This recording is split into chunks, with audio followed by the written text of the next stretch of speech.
Hello and welcome to another episode of the Vault Dwellers Podcast. I'm your host, MrMac. With me, as always, co-host, artist extraordinaire, Gary Moore.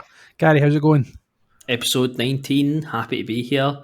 Another great episode. I can feel it coming. You can feel it in your bones, deep.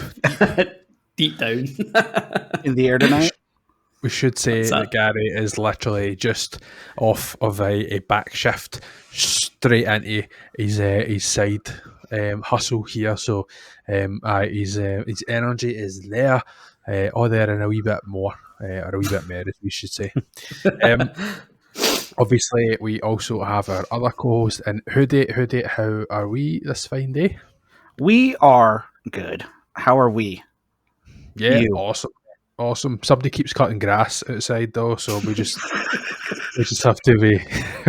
So it's grass cutting day at Hoodie's World. So if he's here, a wee bit of grass cutting in the background, Hoodie's not blowing away at it, and it's just it's just what it is. That's all. Playing Jedi Fallen Order. That's it. He's playing with something. Right. Okay. So. If you're just joining us for the first time, this is the Vault Dwellers, three friends with a 10-year dream in the making. We've come together to do a wee podcast, and it's honestly about anything and everything. No topic is off the table. We've been trying a few things recently where we bring three separate topics, and that's kind of what we're doing in this episode. We've done one last week as well, so if you're enjoying this one, then make sure you check some of the previous episodes out, because there is something for everybody, absolutely something for everybody. So make sure you go back. Weekly shout out to Rahul Hoop, as we've done, our lawyer. Rahul has been on the podcast previously. We'll hopefully look to get him on soon to do another quiz, or even just in general, because Rahul's a cool cat, and he really enjoyed having him on last time. So I would obviously I'd really like for us to try and get Rahul back on, because he plays a lot of different kind of games than us as well. So it's good to see that kind of variety, and also he has quite a technical perspective on the games industry in terms of from that kind of lawyer side. So it would be pretty good to have him on and get a wee bit of educated discussion and about us, for a wee change. I just want I want his review of Crash Team Rumble. That's it. You called it, Rahul. Solid 9 out of 10. Can feel it in my bones. Solid. In the air tonight. Yeah. So I'm missing my soundboard today. I could have gave you a wee hi hat there. We'll need to practice that in the future. Our future Sean can attempt to enter it right here. Another thing that I was looking to do that I never mentioned to anybody is on the screen right now you'll see a couple of a wee slideshow. I'll leave it playing. It'll maybe be done here somewhere. I'll leave it playing for however many that I can pluck out of fresh air. But I'd actually like to give our co-host Hoodie a wee shout out for all of the awesome art that he's been pulling out of fresh air lately. He's mentioned before that he does he's doing kind of one painting or picture a day, and he's just been fucking killing it, absolutely killing it. So if you've noticed today that there's been bookmarks showing up on some of your posts, that's me, because I was trying to get them all together so that I can find them easily when I go to edit it. So shout out to Hoodie, a wee special shout out, because most of these posts, if not all of these posts, have been absolutely banging, as we would say. So Mr. Mac book Martin name just so he can sell them for NFTs. I was so tempted to message him, because I was like, I wonder if I'm hoping he doesn't think that some sort of fucking algorithms like coming in and like trying to like mark these is like, by the way, this guy here, like, take these ones here. But I better go through them and try and pull some out. So yes, enjoy Below Me is a nice wee grouping of them. I don't know how they'll appear or how they'll show up, but they'll be there. That is so kind. Yeah. Thank you very much. Yeah, you're very welcome. Very On welcome. the shout out train, if you don't mind. Choo choo. Go check out Mac's streams coming up. All right? He's doing something awesome for charity. It's gonna be a legend. If you haven't followed him on Instagram, follow Mr. Mac. He's amazing. He's wearing banana hats. It's for the kids. At work. For the kids. At work. I wear that all day. All day. Which is just it took some stamina, that's for sure. Usually only wear them for about 10 minutes, so it was definitely something.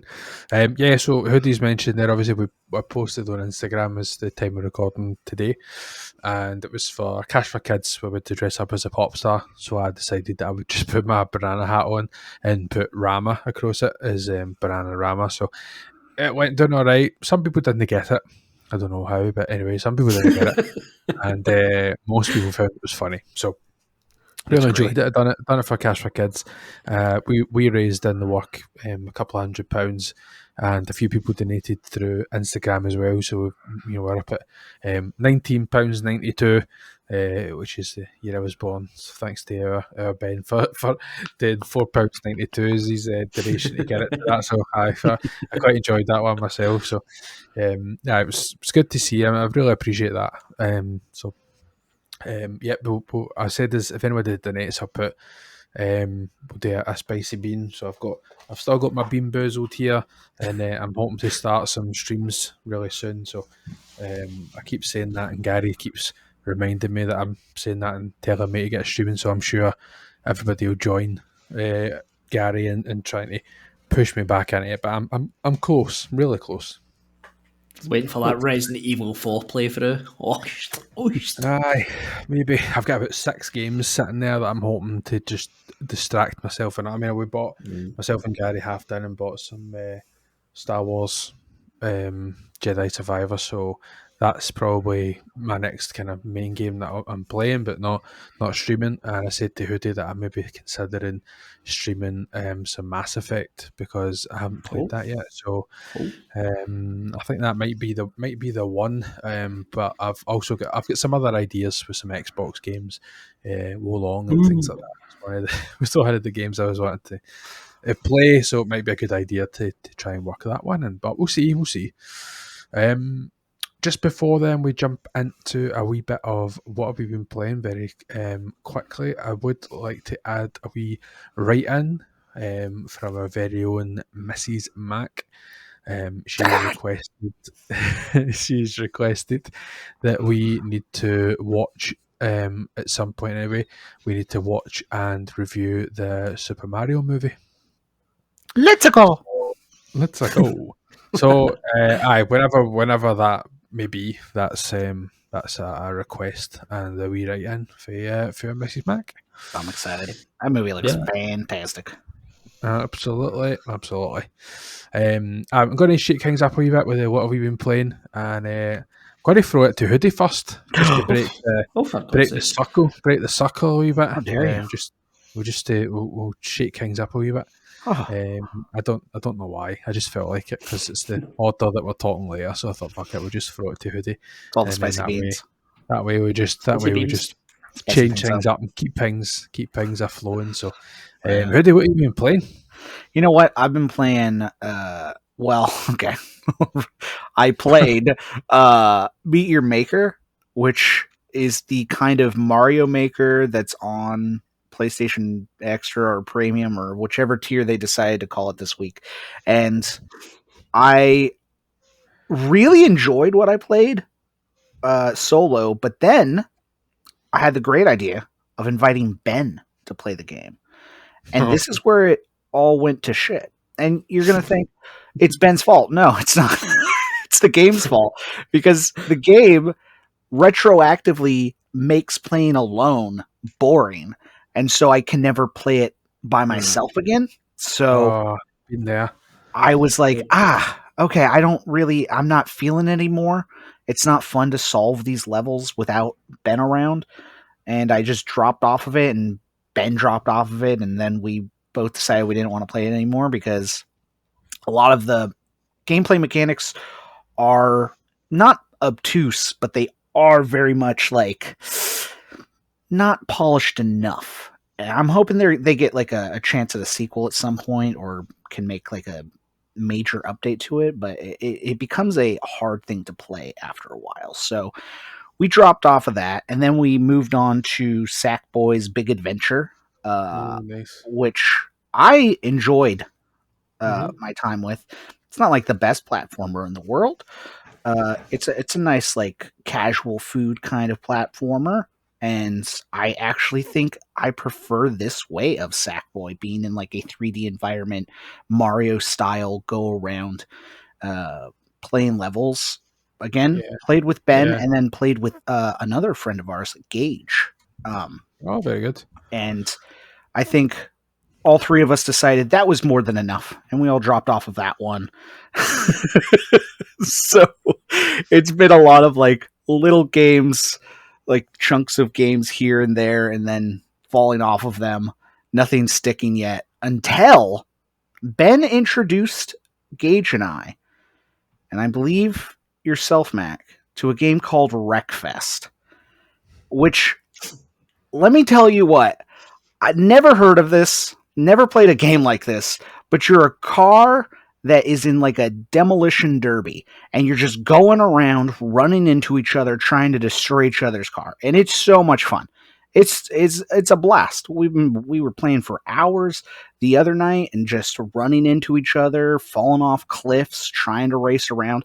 Like the driving mechanics are horrible, and I think it's intentional, but you're like swerving around the track, just like trying to get a handle on what you're doing while everybody rams into you. You could play as tons of wacky cars. You got yourself a couch. You could drive a couch, you guys. What more do you want in this That's life? mad. All That's right. mad. My go-to car is the Breaking Bad RV. I'm out here driving that thing like nobody's business, winning races, destroying all the other cars around me. They got solo, they've got team deathmatch, they've got 60, I don't know, what did Ben say? Something like a 60 or 50 player bonanza. It's great. It's a lot of fun. I'm having a blast with it. That sounds fucking crazy, to be honest with you. It's wild. It's wild with like 10 people. It's like, oh my, I can't even keep track, but parts are flying off. There goes my door. Where's my roof? Oh, it's over on the other side of the map. That's great. Yeah, it's been a blast. A great recommendation by Ben, and a ton of fun to play with friends. So that's been what I've been playing. Do you know, Ben did mention that to me, the Wreckfest thing, but he was just asking, like, do we have it? So I just went on the PS Store thing and I searched it, and it was like, download the PS5. So like, oh, it must be a PS Plus game at some point. But like, I obviously we don't typically sync up all that well for like being able to play games. So I've not downloaded it, and it looks pretty fun though. But it did just give me the kind of vibes of like back in the day with the, playing Demolition Derby or whatever it was called, and I only had the demo, and I just used to turn face the opposite way and just drive until I met the other cars coming towards me, and then just have a head-on collision, and then I would turn it off. Like, that was all I ever really played that for, so it's not really something. I think I'll download it because I've got kind of too much kicking about. But Sure. What about you? What about you, Gary? What have you been playing? It's not been as long as the last time since you. No, since it's no. What to you? So, So I've still been playing God of War. What am I? I think I was 32 hours in, I think the clock said, which I was really surprised at, because I texted Dane Sean the other day. We were talking about that we behind the closed curtain here, but we were talking about this episode, and we were saying like, oh, maybe we could do a God of War review, and I was like, oh, cool, right? I think I'm quite far on, because it keeps saying, you should really start to mop up everything kind of moments. And I'm thinking to myself, all right, cool, I must be near the end. So where am I, guys? And Sean's like, tell us where you are. So I put a wee text, I'm at this part. And they're like, you've still got like 10, 15 hours to go. I'm like, what? What do you mean? When you said that about the like plenty, like as if like, oh, you've got to kind of mop up whatever, I was like, no, like that I'm sure they said that really early, like compared to like Like what other games? Other games Yeah. usually just do that, and they'll be like, "Oh, It's really?" one And level. it's like, "Oh, hold on a minute here, I've got the last mission to go here." But that's not the case with that. So, in terms of like other people, it seems to be um, I think it's around about the kind of 40-ish mark, like for the game to be finished. So. Not too far, but just not.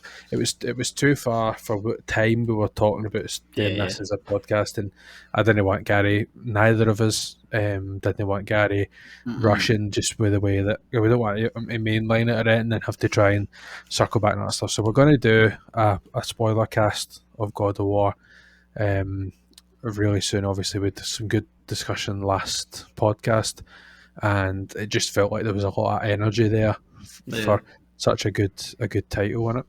Yeah, definitely. I know. I feel like I'm absolutely going at a snail pace. Like when I see him was like 32 hours the other day, I was like, I've still got 15 hours left. I was like, I must be like absolutely slugging my way through this game. But do you know, as I was playing it the other night, like everything started to pop, and I found all the crows in my first playthrough, which I was quite surprised at. I was like, wow, that's how like. Do you know what I've not done? That's how patient you must be playing it to get all Aye, exactly. That's how slow I must be playing it, and I've actually noticed everything. And do you know what? The one thing I'm not doing is like the version of the Valkyries. I did the first one, and I was like, I'm just not doing these. Like, I am not doing any of these. I'm just not doing this again. I went through 9 Valkyries the last time. I was like, I'm not doing this again. This can just get right to fuck. But no, I'm absolutely loving this game. I have to say, I think the last time I said like. It's hard to not talk about it, but you plays a certain character. I don't think it's really a spoiler, really, but I'm just not going to say anyway. So he plays a certain character, and the last time I was like, I'm not that sure yet, but I have to say I'm much more enjoying it now. Aye, It makes a lot. I think my problem was I was trying to play it like Kratos. You know what I mean? I was trying to. It was that Batman Spider-Man thing. I did that when I got Spider-Man. I was trying to play Spider-Man like Batman, and then it wasn't until I listened to a review and they're like, you have to remember to play us like Spider-Man. And I'm like, oh, I can like jump and swing about and stuff like that. Like that same kind of, obviously know that, but it's the same kind of thing. But I'm really, really enjoying that. The story is so good, like so good. It's just such a journey. This for me playing this, it feels like you're playing Lord of the Rings. Like it's just such a journey. It's held in that higher regard. Aye, definitely. It's no, it's like constant. I think it sounds like a negative, but it's no. But it's just like a constant story, and I love that. Like I just love it. It's like, oh, I've just fought this person. Right, what's the fallout for this? I think Hoodie said that last time. You see the moments. You see the moments before, after, and during kind of thing, and I really like it that they've just keep going with this. But no, it's so good, and stuff starting to happen now. Like you're like, oh, who's this person? Oh, they've maybe fucking stabbed me in the back here, and it's brilliant. It's that good that even it's daunting even trying to think about writing like show notes for the review, because I think a lot of it will be just general guide stuff, and then the conversation is just going to come out of that. So I'll probably have to just shut my mind off and just try and write a rough outline, and then we'll just naturally speak about it, because I'm finding it so hard to join in with what you're saying. I just want to let you get it, and then we'll get out of it, because we don't end up doing another 10-minute fucking divulge into it again, because we really could. It's that good. There's so much to this game. See, writing the notes for it would be a fucking nightmare, because as I said, I'm 32 hours and got 10 hours to go maybe, and it's just like there's been so much happening in this game, so much, and it's like where the fuck do we even start? But it's so good. It's so good. It deserves all the praise and everything else. Genuinely. Aye. I mean, it is one of those games that I said from the second I finished it, I have never played a game that was an Odyssey. It is just genuinely one of the greatest Odysseys I've ever played. It's not even a journey at a point. It's like, oh, wow. Yeah. Okay. Yeah, it's amazing. So that I've also been playing FIFA. Again, I just dropped WWE. I was like, I'm fucking not feeling this anymore.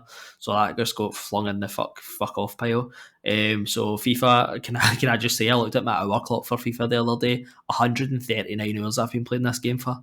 That is fucking ridiculous, by the way. I only got it at Christmas. I was like, what? 139 hours? That's just ridiculous. I have to say this FIFA. I've played this FIFA. I'm not going to talk about FIFA for the next 10 minutes, but I've played this FIFA like I've never played another FIFA. Like I've went like 6 different teams and did like nearly 2 seasons with each team. Like it's been ridiculous how much I've played this game. Good feel with this one. Aye, there is, and I really like just going different teams. That's what's just made me kind of go through this year. And it's like I used to always do that thing with FIFA. Like I would go a team, like Rangers or whatever, do a couple of seasons, then maybe go to one more team. But I would end up finding myself, I would end up buying the same players and stuff like that.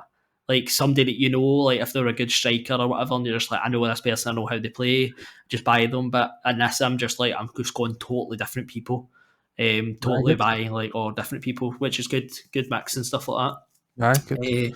So FIFA my wee side line, but also I took it on a wee whim.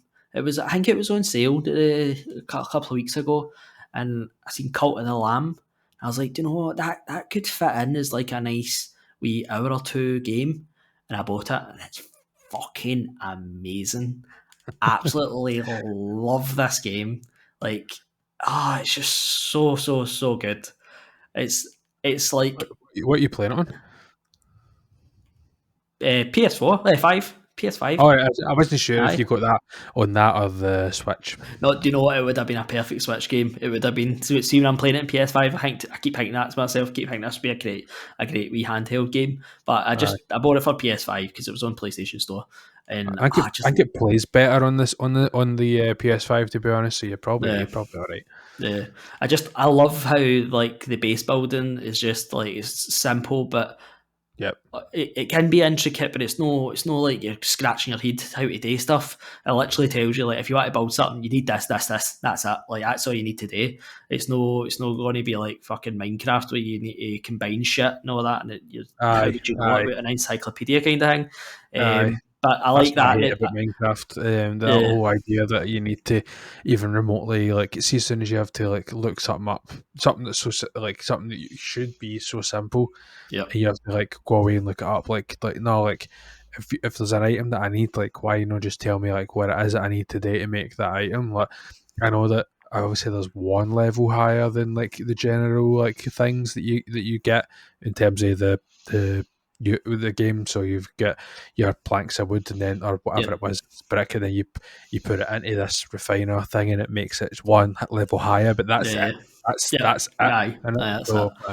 it. So I'm probably about 15 hours in this game, but I just love making the wee cult and stuff like that. That's just right up my but I don't know what I say, up my road, whatever. Up my road, up my street. That's it. Making my wee cult and actually be naming my wee people. I've had a Hoodie, I've had a Sean, I've had everybody in my family. It got to a point where I was just like, I can't name anybody anymore because I had no names left to name. I had Ben, I didn't even have Ben, I had Bean. I had that, I had Rahula Hoop, I had Johnny Vids, I had Fergie. I was literally going through everybody on my fucking my PlayStation friends and stuff like that. I was like, right, just fucking pull names out here. But the only person that's still alive is Sean, because I had to reincarnate him because he was my wee fellow guy that always wanted shite cleaned up and stuff like that. So I quite liked his tidiness. But no, I love it. I love how dark it is as well. It looks so cute. See, my daughter was watching me the other day playing it, and I wasn't doing anything I wasn't killing all the monsters or anything like that. So she was just watching me walk about the wee base, and she's like, "Oh, this is so cute! Look at the wee, you're just a wee sheep." She's like, "It's so cute," and there's obviously unicorns and all these fucking wee cartoon characters. She's like, "Oh, this is such a wee cute game and stuff like that." And I think to myself, I can walk up and murder them and stuff like that. This is such a wee dark game. You can sacrifice your followers, make them eat other people, make them eat shit. It's like a proper wee dark game. You know what I actually thought? I thought to myself, I would love for this to be an Adult Swim Cuphead, Netflix type thing. They just went totally like, this is going to be an 18, but we're going to like lean into like the cute style and like have it as a pure tongue in cheek humor like cartoon. I would love that because it plays right into it. And also the other bit of the slashing and stuff like that. I'm never really into these games. I don't even know what you would even call it. I don't know if you call it a slasher. I don't know really what you'd even kind of call this game. Just a hack and slash kind of roguelike. Aye, exactly. Roguelite. And I like how it is quite light. It's no too hard. Even if you die, they give you a chance again. It's like you can sacrifice one of your followers for health and stuff like that. I think I've only died maybe twice in 14 hours in, and I'm shit at these games.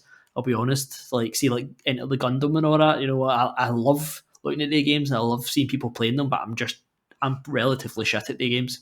But I really enjoy it that I'm on the third boss. I'm just about to own the third boss, and I think there's only 4, maybe 5. So I'm halfway through this game and I'm really, really enjoying it. If nobody's ever heard it or anything like that, you just need to go and have a look at it because it's fucking phenomenal. I've seen myself go, it's 9 o'clock, right? Well, I'll only want to play PlayStation for maybe an hour and then go to my bed at 10.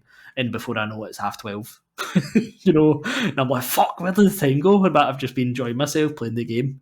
I just love it. I love it. Aye, it's good. I played it last year, I think, or end of last year. I think I spoke about it on the podcast once. Maybe the episode done with Hoodie. I think at the time I'd kind of mentioned it. It was one I played when I come back for holiday, and I ended up actually getting a funny glitch. I wasn't too fussed about it though because I was not ready to be done, but I'd been playing it for quite a wee while, and I was like, right, I'm just going to kind of mainline this almost so that I can finish the boss, and because I'd got a lot of the unlockables, I'd seen kind of the gist of it. I didn't want to get into the landscape side. I don't know if you've seen it, but there's a lot of people online that had like a lot of like proper paths and all this kind of stuff.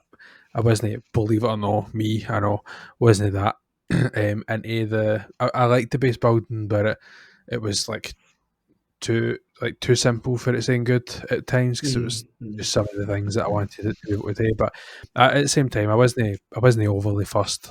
So I ended up just kind of mainlining the game, and then I had this funny glitch where if the people were like praying at the altar, like obviously they've got the kind of energy light like goes up and goes towards it. Like if one of them went into it, so obviously usually you would see it and it's like this person's, then this person, and this person's. Like when it was near the end, it was like one person's would go and it would automatically fill like the full meter, like rather than working up, it would just like automatically fill it. So I could literally just hold the button to collect, and I'd just be collecting all this energy like over and over and over again, kind of thing. So it kind of ruined a wee bit in terms of getting the last of the unlocks and stuff like that. Just so that I was like getting everything that I needed to get to then go and get the go and play the last kind of bosses with it really needing much to unlock. But it didn't really ruin it for me. It was just not really the full experience of how you would have played it. Yeah, and also there's an update. It just came out, a free update. It's new items, new buildings. I don't know if it's a new boss. I'm not sure if it's a new boss or they're there to help you. I'm not really sure. But there's like new parts and stuff like that. I've obviously not got to yet. So it's a fantastic time to get in if you're getting in for a wee free update. Awesome. I don't think Hoodie's played it though. I think was it Ben and that was played it. Ben played it. Yeah, Ben. I think I wasn't sure if you'd watched him playing it or if it was just. I did. I thought that I was 100% sure. I watched him play it. I echo all of the things that Gary is saying of like that. It looks amazing. For one, like the art style is incredible. I love the perspective that they have for it, and in my head, like Binding of Isaac is great, but for them to go from Binding of Isaac to this is like, what in the what? Whoa, this looks incredible. Yeah. But yeah, I just never picked it up, but hopefully one day I will. Yeah. Was that you? That's Gary? me. I just Real the 3 games. games. Just the 3 games a day. Well, all good things come in threes, innit? That's the saying. So speaking of such, I have a proud announcement to make. Since the last time we recorded the podcast, I have rolled credits on 3 games. 3 games. Let's go. Completely unheard of for me. So yeah, I did finish God of War.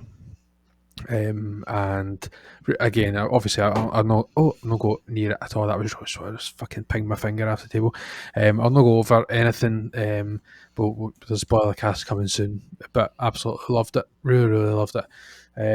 Another game that I won't touch again because Gary pummeled it into the ground was Saints Row. So I didn't pick it up off of the back of what Gary was saying about the game. I had it sitting there, and it was a game that I got at Christmas. Somebody bought me it for Christmas, so I thought I've never played a Saints Row game before, and I think I played half an hour of it, and I messaged Gary, and I'm like, "What the fuck is this?" Like, it just didn't really sit right with me. But I stuck at it, and if I'm honest with you, I did enjoy it. It was mindless. Like, I couldn't tell you what happened in the story whatsoever, and I finished the fucking thing. It was just I know there was protagonist, and there was somebody who's fucking on the inside, and then he backstabs him and all that shit. Like, I know the gist of it, but I could have paid a really attention to it. But there was a lot of good kind of moments in there and simplified mechanics in there that like made that kind of switch in your mind of just playing it a lot easier. Like I found eventually I get kind of quite used to the driving style, like just trying to make sure that I wasn't comparing it to any other game. It did eventually kind of sit all right with me. It's not a game that I could recommend though, but it was fun for me. So The only thing I think about this game, I always think to myself, like, it's kind of like that was their first try, and I'm thinking to myself, no, it's not. It's like their fourth. Like, they're no fucking getting out of that. It feels like somebody's first attempt at a free roam kind of open world kind of thing. Doesn't it? That's what it feels like. It was really empty, like very very empty, and it just wasn't really. There wasn't a lot kind of happening on the streets. You know, I would say it felt like a PS3 game. Like it was. There was more things going on in some of the earlier GTA games, and I know Rockstar's is a high step and a high bar, but it just didn't. If you were trying to compare it to something like that, like I didn't really. I know it's an open world game. I didn't really think about it as an open world game. I just enjoyed next mission. Like I liked that you can just pull out your phone and you could do a lot of these different things. I liked all the different wee systems that you could. You could do where you've got your, all these different like unlockables and special attacks and things like that. There was stuff I didn't like, but again, I'm not going to get too hung up and focus on it because I don't want us to be too fucking negative on them. But there's some positives there. But Gary's right with what he's saying there. It's not their first attempt, so they really should. And the game speaks for itself. What the mark this game's like on the internet is. If anybody looks into it, do you know what I mean? If people have played the other games, so you's no better than me. This didn't really hit, but anyway, I finished it and I had a wee bit of time. So before me and Gary have half done, I think I had it here for a wee. Jedi is actually installing on the machine right next to me, and I thought, well, I've got a wee bit of time here to play something else, and rather than do my usual where I just pick up a game that can't be completed, I thought I'm going to go back to my backlog, my Christmas games, and I'll install another game. In fact, it was already installed. That's what it was. I'm going to play a wee bit of Evil West. So I went and started that, and I actually really enjoyed it. I played most of it on the remote access with control and stuff like that. So I did play a lot while I was downstairs on the Steam Deck, but I did really enjoy it. There was a few kind of laggy bits that kind of frustrated me, but in case anybody doesn't know, it's a whole kind of vampire hunter crossed with Wild West kind of game, which is that's how it kind of starts. Where you get the typical Wild West weapons, revolver and things like that, but you start to get these other kind of weapons that I don't know. The kind of main theme of them is that it's this kind of high electrified kind of power type thing. So you've got like a shield and all this kind of stuff. But there was a few things that I wasn't really overly keen on. Like the shield wasn't really like a shield that you could hold the L1 button in and like shield yourself with stuff. It was more like a kind of blocking mechanic, type thing. But they did do a couple of cool things with it where if there was like a projectile coming at you, you could press the shield button and you would block their attack, and then you would like zoom towards like their location. So you would get not teleport, but you would like I don't know fade like out and back in again, if you know what I mean. Like kind of almost like in that kind of electrified motion, you would be right next to them, and then you can start kind of hitting them. So the whole idea was that you're supposed to try and kind of garner energy by kind of hitting them, hitting enemies where you're kind of punching attack, and then that would kind of get you fill up your energy bar, and then you could do these kind of berserk kind of moves to take down some of the bosses like a wee bit quicker. So I'd say it's kind of like the kind of older kind of God of War games where you're just like hitting a lot of stuff that's in front of you. Like it's not open world in it, and it's very very linear. You're just moving between areas, but unfortunately there is a wee bit of repetition with the enemies like throughout the full thing. Like you come across some cool tougher enemies near the start, kind of mini boss type things, but I would say throughout the full it's supposed to be about 16-20 hours. I'd up to the difficulty down just because of the lag. The input lag was fucking with me a wee bit, and honestly it's a fucking hard game like near the end. So I don't know how anybody would play the game harder and the way I was kind of doing it. So maybe I would if I tried again and played it on the PlayStation Native, it would be a wee bit easier, but it was a lot of different things kind of coming at you. So you'd like your shield boss, just your typical kind of things like the shield boss, and one that kind of poisons you almost. Like some of the effects were pretty cool, and the cutscenes were fucking flawless. But they needed a wee bit more. Needed a couple more kind of mini bosses. Is it first person or is it? No, it's just third person. You can. It's quite cool actually. You can do like any game that you can uppercut a guy and then like jump up with them and then like punch them, and the guy like is a projectile towards the next thing, like is pretty cool. You can do like a hero punch where you just jump up into there and punch down on people. It does feel pretty good. You can pummel some people as pretty good that way, and you've got a couple of different kind of weapons. But I felt like it was a bit strange. Like you're kind of playing it and things are kind of fairly slow, and then you get to like the midpoint and you start to unlock like new weapons and new upgrades and stuff like that, which kind of changes different kind of stuff that you can do. But I felt like they should have done some of that a wee bit earlier, like because it feels like I'm near the end now and I'm still I was well over halfway point and I hadn't unlocked that much stuff. How it games there. At the end, it was like, right, you've upgraded, you've leveled up again. And I'm like, all right, well, thanks, but the end. It's away for the end. Aye. Do you know what I mean? So, like, right, and they held back some stuff right at the very end as well, which I felt they should have just introduced at the start. There's a Gatling gun that's really overpowered, but if they had just maybe like lowered that down, gave you it near the start to deal with like some of the kind of lower enemies, and then like slowly kind of introduced a wee bit more power to it through upgrades, maybe that would have been better. But it is what it is. There's still a lot of good things about the game, especially if you're picking it up on the cheap or whatever, because rather than paying the kind of full boner for it, because there is just too much. There is some cool bosses. There's 3 that I can think of, kind of 3 unique character kind of bosses with different phases and the full kind of meter health meter kind of thing. And there was some pretty cool, but especially the last boss, it was really good fight. Some really close, like, because you can heal yourself, but it's on like a timer.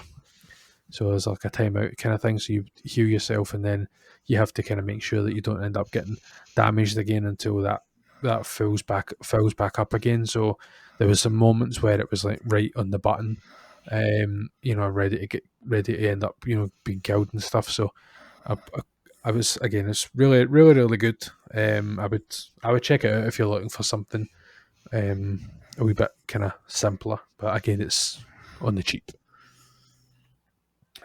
So that's me. Yeah, I've not played anything else. I'm getting ready, like I've said, to play some Star Wars, but probably won't be for a few days now because I'm going out and about. But I'm looking forward to that. So I'm sure I'll be able to update on the next pod.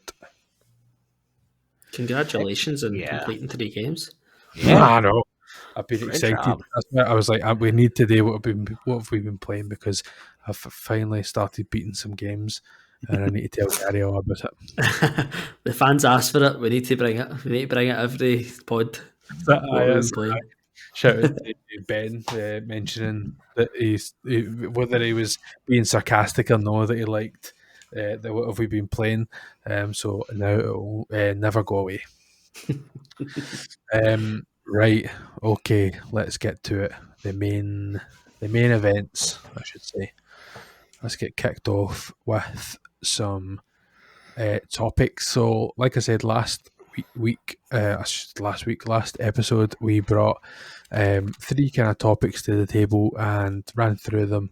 Pretty positive. A lot of people did quite enjoy them. So happy that the next episode just happened to be another topics one. So let's just get right in about it. Let's give somebody else a chance to speak, because I've been speaking forever.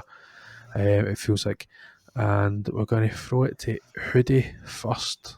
So Hoodie, why don't you set the scene, get your topic on the board, and take it from there. Okay, so there's been a recurring problem in my life. All right. And this is the problem of how people perceive me. For the longest time, I did not realize that everybody in the world didn't know what I was thinking or how I was intending to be what I said or what I meant to say. All of those things were in my head, but I didn't realize people weren't in my own head. And that, I think, can come off in many different ways. For me, I am a very jokey person. I rarely take things seriously, and when I do, it's over the stupidest stuff imaginable.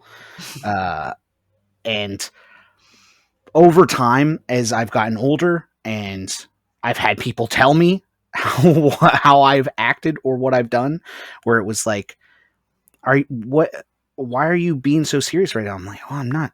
I'm just having fun. This is debate. I'm just having fun about this. I've realized, I need to be more clear. I need to be more conscious of what I'm doing or saying, because only I know what I'm doing or saying. And I think that has also played into,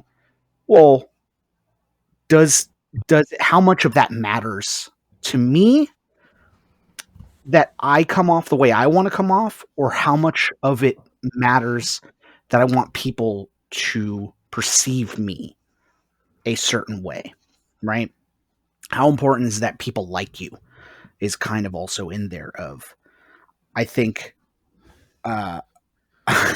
going back, way back, I didn't care. And I don't think that's a problem. I think that's a good thing in a lot of ways for you to not care what people think about you. But I do think it plays into, and another important part is making sure that people like you or care about you for the right reasons, not that you're just a completely unfiltered person. I have a difficulty understanding social situations where I can't always understand what's going on. So my coping mechanism is to just assume everybody is on the same page in a very lighthearted or joking fashion. Everybody's bantering. That's all I ever perceive most of the time from people. If you're saying something, I'll generally think it's probably sarcasm or it is probably quippy before I think you're being serious, because that's how I have to rationalize any given situation. And I'll play into that, and usually it works out for me. But there are times where somebody is being serious, and I don't know. I can't tell that. And so my idea was what that meant to you guys, were how much of other people's perception of you matters and what you do about it. Do you manage yourself? Do you try and do this? I mean, there's obvious ones like be kind to everybody. I try to do that all the time as best as I can, right? I try not to, for lack of a better term, be a dickhead. I mean, obviously in a playful way, I'll be a dickhead. But I do wonder how much of life is being consumed by what we think of ourselves and what we want others to think about us. Yeah, good point. I mean, I don't know. I know last week we selfishly, me and you were going back and forward, and then we left Gary to try and mop up the pieces. I don't know, Gary, if you want to chop in first, mate. So I'm not taking all the good answers. So with this one, it's quite hard. Like when I think back, like when I was younger, I think this much more played a big part of your life. I think when you're younger, you just want to fit in everywhere. You know, even going back, if you want to go back as far as school, you know, it's always about trying to find people that like you, and you might not even you might end up just not even being you in these situations. Right. Which I think changes when you get older, because I think I've started to get to a point where I'm just like, you know what, people just need to like me for being me now. Mm-hmm. You know, especially like in your work or in socials, like other places. You know, it gets to a point that it's just like I'm not putting on a facade anymore. It's just me being me, and if you don't like it, that's just the way it is. You know, I don't go out there and going to be a prick to anybody. You know, I'm not that kind of person. You know, I'm happily to help everybody else.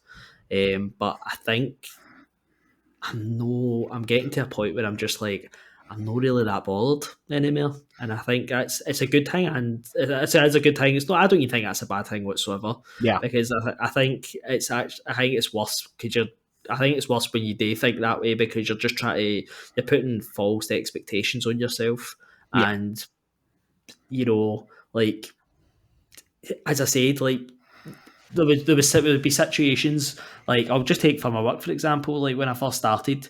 You know, you would maybe try to change your personality to different people because you knew, like, oh, that person doesn't like this, but this person likes that.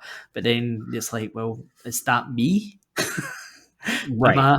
Is that even me anymore? Like, would that person like me if I was just what I actually am, instead of like everybody? I'm trying to change my personality towards them.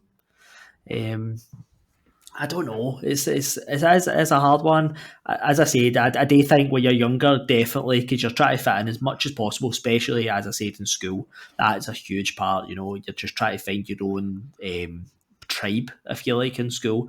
And I think, again, even in school, when you first start, it's like, I'm just going to try and fit in with everybody. What's everybody doing? Like, that's the norm, so I'm going to fit in with that.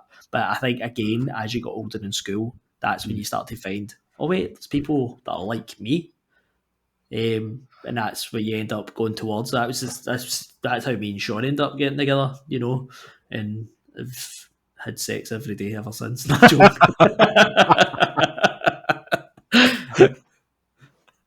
Yeah, I think that is an interesting part of this topic, where I was looking at the online landscape as a big proponent to this, of how much do we curate ourselves, right? We're always thinking of one way or another to make sure the best parts of us are out there.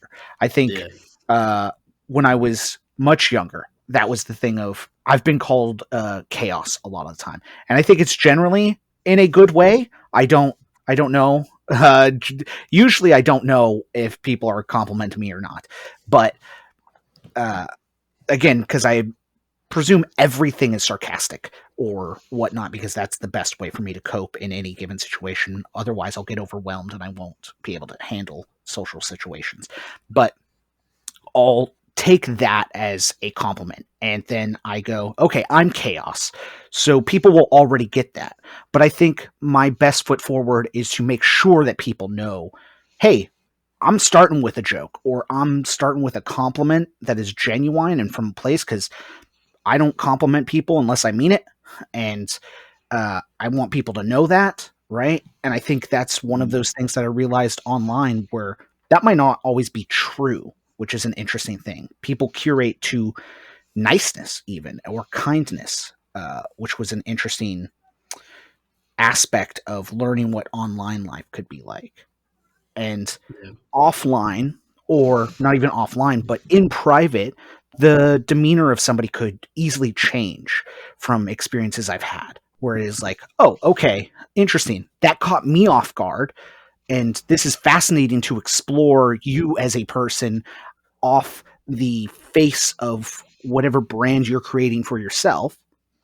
But I would prefer complete, transparent honesty. Like, okay, I will say this to you in a chat or online, just in a tweet if I really wanted to, is how I try to put myself out there. Like, okay, yeah, I understand what you're doing, but I don't think I can vibe with that, because I'll always be having to guess what version of yourself I'm supposed to be interacting with and how I interact with that person. Yep. And circling back to what you were saying with childhood, I didn't have that personally. I'm homeschooled. Currently, I'm homeschooled. I was homeschooled.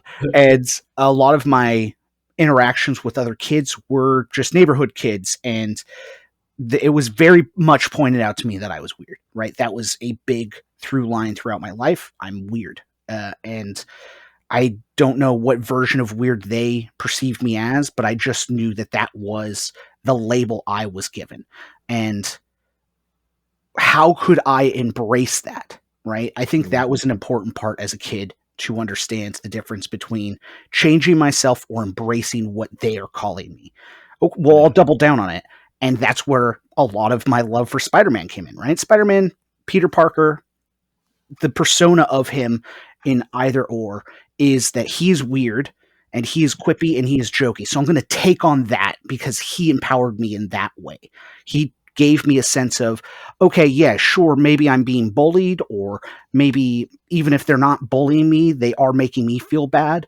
What can I use with that and turn it into something that they would like out of my weirdness? Jokes. I become funny. I like joking. I like making people laugh, right? That's a big part of my personality. It is my entire personality, actually, at this point. And so as a kid, I think a lot of us get lost in that sauce and create, like you said, a person that, are we even that person, or are they making a person for us? Because there is a guard, there is a wall. We're all afraid of rejection. We're all afraid of, fear of being labeled something that maybe we're not, or how we feel. So we create these masks that we wear.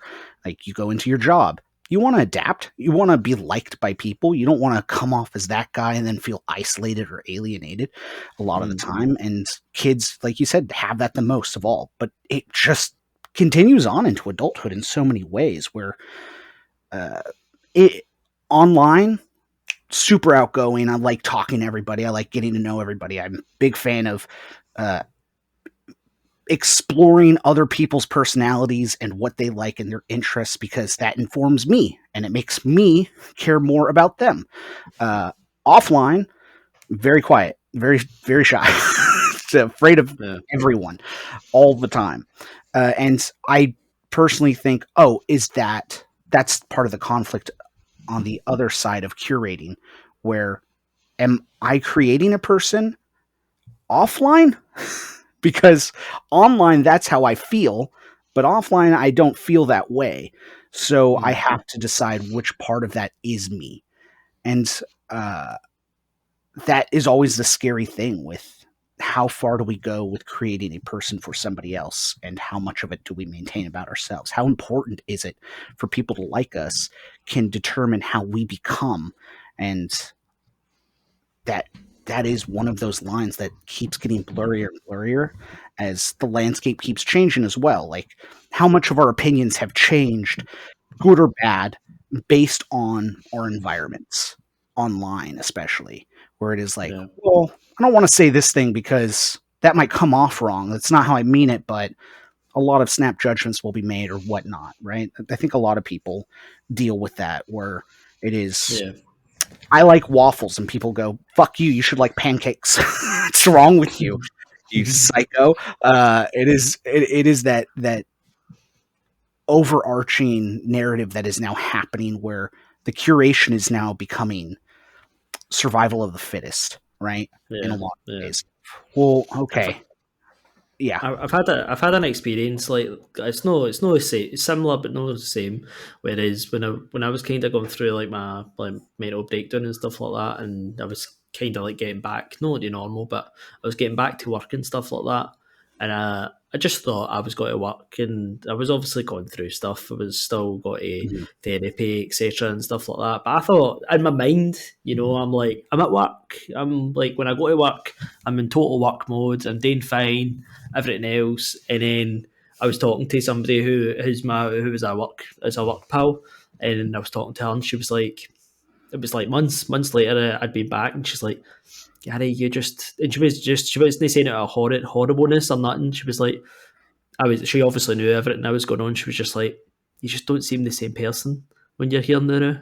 And do you know that way? And I was like, that it hurt, but it was like one of the things I had to hear as well, And I was like, because in my mind, I'm going, I'm working like I normally do, like I'm just doing my normal stuff. And then it wasn't until she said it, and I'm like, fuck, man, am I actually like the same? Like, and that was a big part of it, kind of off this conversation as well. Like, that was a huge thing going back to work after my like mental breakdown and stuff like that, because there was total no confidence in myself. I had zero confidence, so I was going back to work when I would say I was good at my job, and I knew every kind of thing to do, and I've been in every scenario like 100 times kind of thing, and then I went back and I had zero confidence, and I just didn't believe in myself, which obviously affected my work, which I didn't notice, but it obviously was, until she said that, and it wasn't until after that I was kind of like, right, I fucking need to like buckle up my bootstraps and like get myself better, and that's what I've done. I think that is so commendable of you, because that is another aspect of curation, right? How much of our well-being is being sacrificed to make others fit into us, or how much of our well-being are we not taking care of to make sure others want to be around us? Because that is something I have worked on a lot over many years, where I've had to have the self-awareness to be like, oh, no, I'm not okay, so I'm going to bring others down with me. I better check myself. And that's another thing of being perceived as this, that, and the other. You could care or not care, but if I at all am bringing somebody else down to a level where I'm at, and I don't want to do that, that makes me feel worse than, people thinking I'm an asshole. Like, I don't want to ruin someone else's day just based on my depression or anxiety. And that's a lot of the time why I will log off the internet, because that is where I go. I'm like, no, I know I'm going to start taking things too seriously. I'm going to go too far with this, and I won't think it through, and I won't have the patience with myself, because that's one big flaw with a lot of, I think, society, is we don't have patience for ourselves. We don't go, okay, I need to take this time. I really need to think about me. And it isn't supposed to be selfish, but I think the stigma is that it is selfish to take care of yourself. But it shouldn't be. You should really think that, because, like you said, how you are will affect those around you, but it will also affect your productivity. It will affect your work ethic. It will change sometimes even your morals because you're just in a bad headspace. Like you're not understanding what's happening because your brain isn't at where it was. Like if I am at some of my lowest points of depression, I will sit there and just be like, I hate this movie. I'm like, well, I don't really hate this movie, right? I can't possibly hate this movie, but I know where I'm at. So now I hate this movie. And then I'll double down on it. Oh, I really hate this movie. And then anybody who likes that movie, I'll also be like, you can't like that movie. You know, you got to hate that movie. And if I do that, I'm thankfully in a place where I'll recognize that I'm doing that. I'm like, cut yourself off. You have to stop. You can't do this. You're going to bring down somebody else's mood. You're also going to ruin that for somebody else. Everybody should be able to enjoy whatever they want to enjoy. Like as friends, we'll all shit on things that we like, and we'll all shit on things that each other likes. But that's always under the same understanding that we are on that page. Yeah, we're just joking. We don't really think you're an idiot for liking, I don't know, Legend of Zelda Breath of the Wild, right? But when I've crossed that line and I'm not understanding that, that's bad for everybody. And they'll realize that we're on different pages and that will take them to mine. And I don't want that. It's like you at work. Being told that is another thing that's really important. Like being told, hey, whoa, let's check ourselves. Let's watch out. I think is really, really smart thing for other people to do. And if you could do it in a nice way, do it. Yeah. It's good to make sure that you have people around you who are very much, you're not yourself. Are you okay? So you can be reminded that you're not yourself. Because like I said, you can easily get lost in the sauce in any direction. Definitely. How about yourself, Mac? How important is that people like you, or how important is that you like yourself? Do you know what's strange? Like I wish that I could just, because I know, like I know what I want to be able to like, to how I want to like approach that in general and in life. Like I like if somebody came to me and was like, oh, I'm worried about doing this because of what other people might think about it. Like my first instinct is to be like, fuck that. Like don't worry about it. Like just forget about what they think. Like just as long as you do you, as long as you're kind of happy about it. But I've let that like totally like dictate like every element of my life, like growing up. Like especially I know you were talking about like when you were younger and stuff. Like I wouldn't like get involved with like any like out of school activities or anything like that, out of fear of like, oh, what if I'm like not as good, and then the other people start to get annoyed like at me and all that kind of stuff or whatever. And I think a lot of it is that kind of confrontation side. Like even now in like my professional career and stuff, like I'm really good at what I do, and I can hold meetings with like people that have been in the industry for many tens of years, but when I first kind of come across them, I first kind of meet them and stuff, like I definitely have that feeling of they're gonna think because of my age, because I'm still kind of relatively young in the engineering world, that they're going to be like, how's this guy running the show? Like how is he like running this project? Like he's not going to be like good enough, or he doesn't know what he's talking about with X, Y, and Z. Like, and I think you need to get to that point where like you don't know everything. Like one of the times when I was I had to go to the doctors, I had like a pain in my chest, the kind of middle of my chest.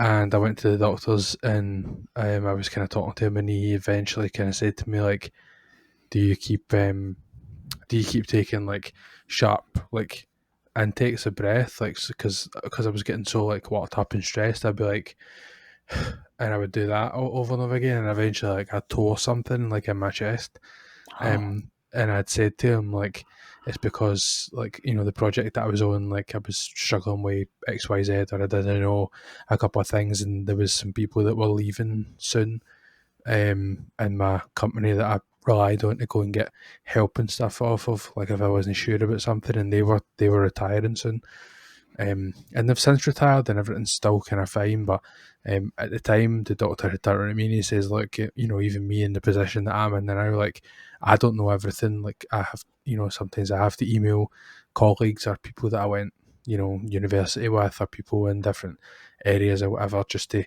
try and kind of touch base with them. So, just to try and kind of have that mindset of like, as much as you're concerned about what the other person might think about you not knowing everything, like, you can't know everything. Yeah. So I think like sometimes we just get in our heads a wee bit too much, which kind of leads into obviously the whole like posting online kind of thing. Like, a lot of people are always like, I mean, I don't get why they only post the good stuff or whatever. Like, they when you look at somebody and you think, oh, they're clearly, it's like the Instagram picture and the real life picture. Like, nobody's wanting to like post every time they've had a shit day or whatever, or this happened. Like, you do want to be able, for me anyway, like, I'm always kind of posting if I've got something positive or something nice. Like, I always have that kind of drive where, or mentality, I should say, sorry, where it's like, I want to share this with people because I'm I'm enjoying what I'm doing at that time, or I like where I am at that time, or whatever it is, like something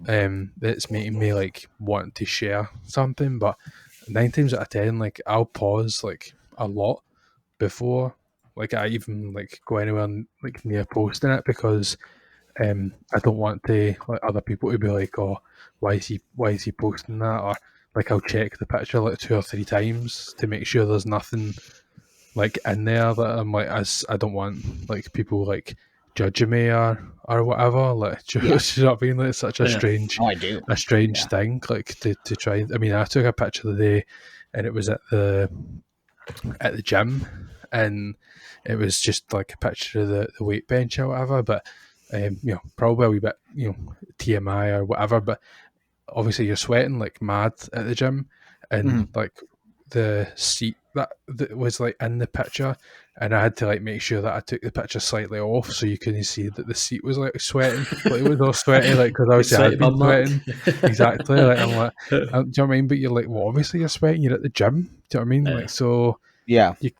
But in my mind, I'm like, no, I can't have that. Like, it's what people see it, and he's like, well, fucking, what does it matter? Like, it doesn't matter, but it definitely like dictates a lot of things. I mean, even like, sorry to jump back forward again, but to go back again to like the whole kind of school thing, like, I hated the idea of like, obviously you had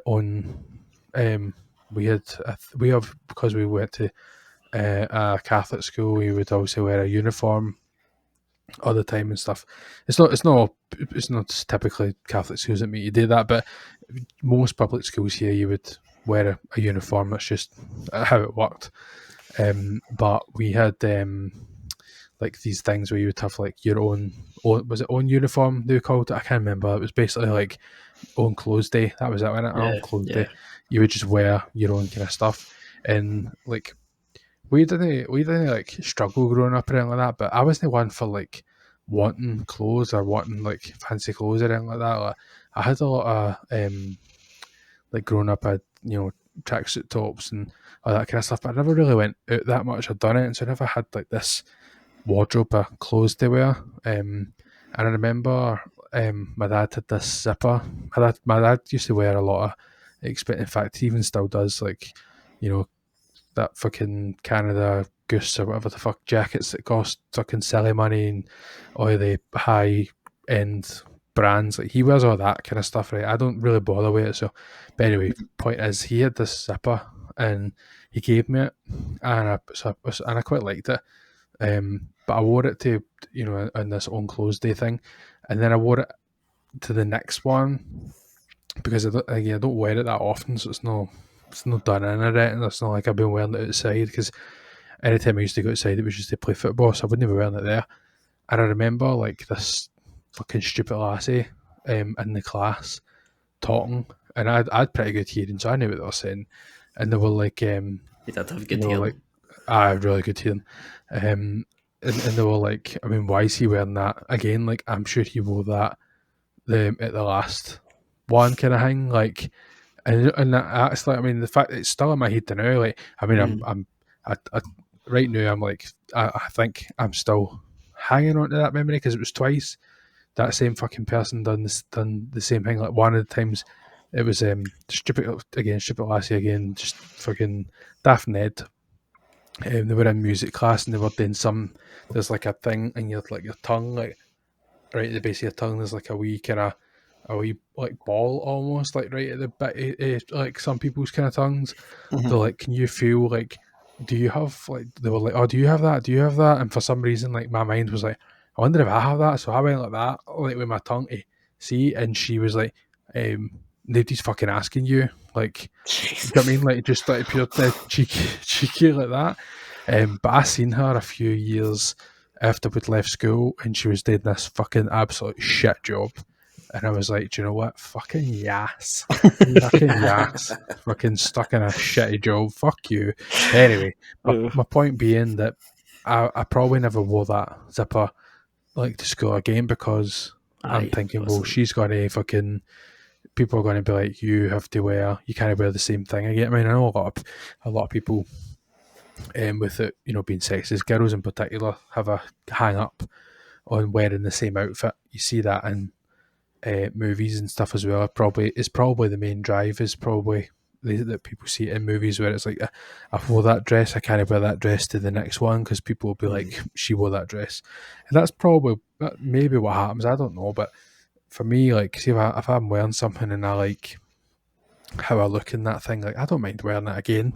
But it's stuck. But it does come into your mind. I mean, I'm going to obviously recently, if you'd seen on Instagram, Mungo's opened a pub in Glasgow, and we went to a kind of opening last Friday, and we're going again tomorrow. We're going into town tomorrow just for a wee down about and a couple of some lunch and some drinks. I'm going to go in, and I'm like, well, I can't wear the same outfit again just because I went and wore that when I was in the last time. So I was like, I'm going to maybe make sure I wear different jeans or something this time and a different shirt. Like, so that and it's not for the reason of like, I don't want to wear it because it wasn't comfortable. I don't want to wear it because other people have seen. Do you know what I mean? So that's outside perception again. They might not even notice. They might not even realise that that's what you were wearing the last time. But in your head, all you can think about is he's thinking that I only have one fucking outfit or something when they probably again never actually notice. So I think it's definitely a lot of it is your own self-doubt and all that kind of stuff. So there's a lot of complicated things in that question in terms of like how important, like if you were to say to me originally how important is it, you know, what others think about you, but not very, but it is because you let it rule almost every fucking decision in life. I mean, I walked in with that Bananarama fucking thing the day, right? And I have it. It's for charity and it's for it was a funny kind of joke. I shared it with Gary and shared it with my missus, and I showed one of the people in work as well, and they were like, "Oh, that's quite funny and stuff." And I'm like, "Right, good. So it's going to come across quite well then." And I walked in, and the first office I put my head in was 3 guys, and they're just kind of looking at me as if like, what? And one of them was like, "What are you meant to be?" Yeah, and I'm like. And I'm kind of laughing, like I'm just kind of like, I'm like, oh, is this so? And expecting like a laugh or whatever. And I'm like, oh, Bananarama, whatever. And the guy genuinely, seriously, turned around and went, Bananarama is a group of 3 girls. And I'm like, I fucking know what it is. I says, it's just a fucking joke. It's just a joke. So I just walked. I'd kind of walked away. I'd walked away as I went, I fucking do. I walked away and I put my head in the next kind of office. So I always say morning. To the people in that office as I'm walking by, and the 2 of them just burst out laughing, and they were like, "Oh my god, that's brilliant!" And I'm like, "Right, thank you, at least fucking." But it just shows, like, if I didn't get like a reaction to that, like I probably would have been like, "Fuck this, get this off." Because it's funny to me, but you just get that awkward feeling of like, what are people going to sit and what people thinking of me. Yeah. So I think in general, I'd love to say that it's not important, but it really is. Yeah. I think. No, you go. You go. No, go. I think that the one thing that just always sticks in my mind is just it's no, it does pertain to this, but it was when I was doing my when I was got to therapists and stuff like that, and we're talking about like perceiving people and how they perceive you and stuff like that, and she was like, so what would you like for people to perceive you like? And I was like, I just want people, I just want to treat people nicely and just, you know what? I'm just going to treat everybody the way that I would want to be treated. And you know what? Some people are not going to like you. And that's just the way it is.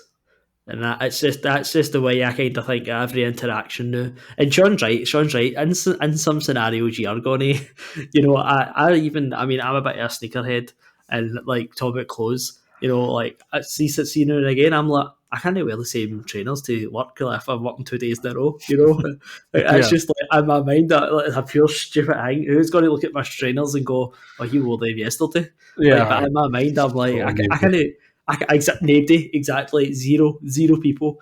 But it's just stupid. But it's a loaded question. Like, you can take in several ways. It is. I think it was more for you know what? There's two parts to a follow up on Mac's point of the first one, how you curate your pictures or how you curate your tweets or Instagrams or whatever you have, right? Is perpetuating the problem ultimately. And it is becoming normalized for us all to think, well, I don't want people to think I'm sweaty.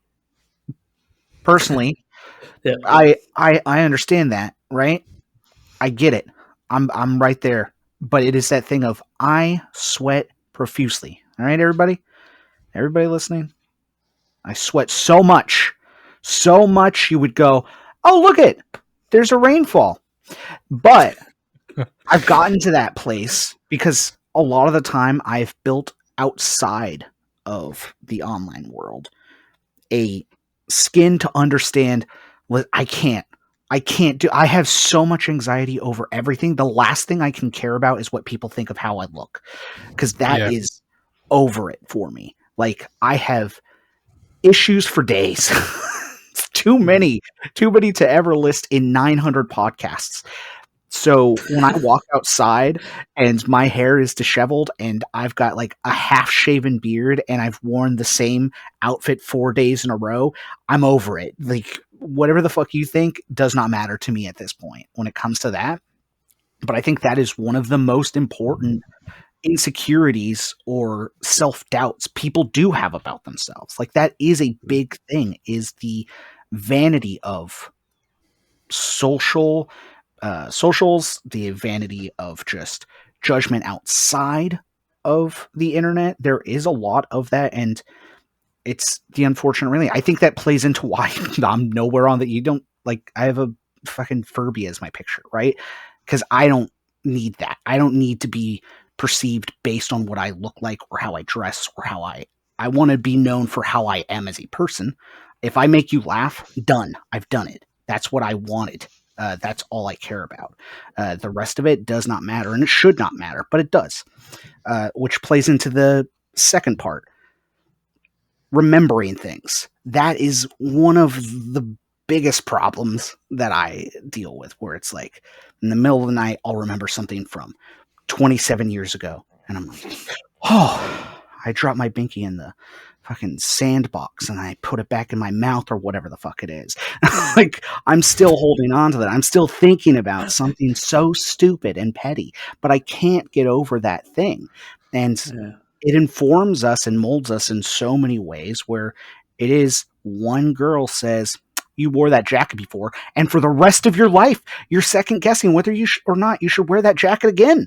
Like, I've done that. I have done that for so many years, where I'm like, well, I did wear this Deadpool shirt yesterday. I should probably put a different shirt on. Obviously, at a point, I did reach I was like, I'm just going to wear this Deadpool shirt because it's comfortable, and I don't fucking care what you guys think I look like. But it was very much all consuming. Oh, I can't do this. I can't do that. And becomes dictating, which is part of the original question of how much of it consumes you, right? More of the conversation than a solution is, I think we need to be better at not judging what other people do, which maybe never will happen. But we can hope and we can work towards that. Of little compliments, I think, are always important. Being like, hey, I really like that. Oh, you look really good today. Hey, that's awesome. You know, getting that to be normalized is so important and pushes us towards doing things we wouldn't have done, right? How many times, shout out to Jillian, one of the most like in her lane, knows what she wants to do kind of person, where I'm going to say what I want to say and I think what I want to think, and that's it. And you don't fucking like it, there we go. Good riddance. I don't care. She'll put out things, she'll compliment things. It doesn't matter. And I think that's a role model to have, where it is you do think and double down on things that you personally wouldn't do, right? I personally wouldn't have shown any of my art online, but I got to a place where I was like, well, why not? What's going to happen? You know, the world going to end? Where it is that having that conversation with myself and deciding, okay, I gotta double dog dare myself to do this. Otherwise, I'm not going to do it, right? And call myself a chicken like Marty McFly and trick myself into doing these things, because unless we break that barrier, we never will. You putting on that banana hat, going in, that's a risk worth taking, right? Sure, it might not have panned out, and if that second room hadn't paid off for you, you might have taken off the hat, but at least you did it, right? That's so important, because going back to childhood, there was a moment where it was like Halloween, and every year I'm dressed up as some wild and fun character, right? Mom always got these elaborate costumes, and they were really fun. I would dress up as Roger Rabbit. I would dress up as Woody. I would, whatever have you. And it was a class I was taking, and they were like, we're all going to have costumes on. And I got caught in the moment of, oh, but what if they think I'm weird? And I'm losing that ground that I've had for so long of, no, embrace the weird. It's okay. Don't worry about it. But I'm losing it as I'm getting older, because the more I realize people matter, and I'm not just in my own bubble and my own world, and people are telling me that people matter, I start to then go, maybe I'll just tone it down. Maybe I'll just wear like my Peter Pan costume. And then I put it on and I'm like, I look fat in this. I shouldn't do this. Because that also played into it all throughout, most of my life. I was called fat because I, guess what, was fat. But, that didn't help. And so now I'm thinking that, well, I don't want people to think I'm fat. Or it is the thing of, I don't want people to say I'm fat. That is the bigger fear. I don't want people to say the thing that makes me feel bad. So how can I curate myself to avoid that from happening? So I go in and I think, I'll just wear a leather jacket. And I walk into the class, and the first thing that happens is, why aren't you in a costume? I did all of that work, all of that curation for nothing. They called out the thing that I was afraid of being called out for. They just called me out for not doing it. Like, that is always the thing of circling that drain and psyching yourself out of like, okay, I'm not going to do this. And then finding out I should have just done it. What was going to happen? They would have called it out anyways. There we go. It was a lose-lose situation for me, but I could have won internally because I would have felt good dressing up as Roger Rabbit. I think that's important to try and work on, is normalizing, complimenting yourself, doing the thing that's going to be the risk, because ultimately, what does it matter? Eventually you're going to be called the thing, or pointed out the thing, or said the thing, and just do it now, like a Band-Aid. Rip it off. At least internally, you'll feel good about what you tried to do. Has just been something that I've learned over and over again. On top of, being self-aware enough, because I think also language matters. That's a whole other topic that kind of plays into this. But that was one thing that I took a long time for me to realize. Oh, words do matter, where I'm saying them and I'm using them how I want, but you're not in my head, so you don't know what I mean. But yeah, how we talk to each other is another thing of importance on overcoming what you think other people think of you. Yeah. Do you know what? I just can't wait. See when I love it. See when you see like these 60, 70-year-old people and they just don't give an absolute fuck about anything anymore, and they just don't care. And it's just like, it's my way or no way, and I don't give a flying fuck. It's like how good that inner peace must feel. They just think, fuck everybody, fuck yous all, I don't care. And I just love that attitude. And it's just like, I'm just guessing it must come with age. The older you get, you must just be like, oh, fuck it. You know what I mean? And I just can't wait to get to that point. Yeah. It is impressive. I mean, the amount of things Mom says or does, I'm like, oh, wow. It's like, I tend to not have much of a filter, but you're going for it. Okay. All right. I love it. So, we have to get experience in old age before we find our inner peace. Yeah. Right. Everybody's looking to get younger. I'm looking to be in my 80s.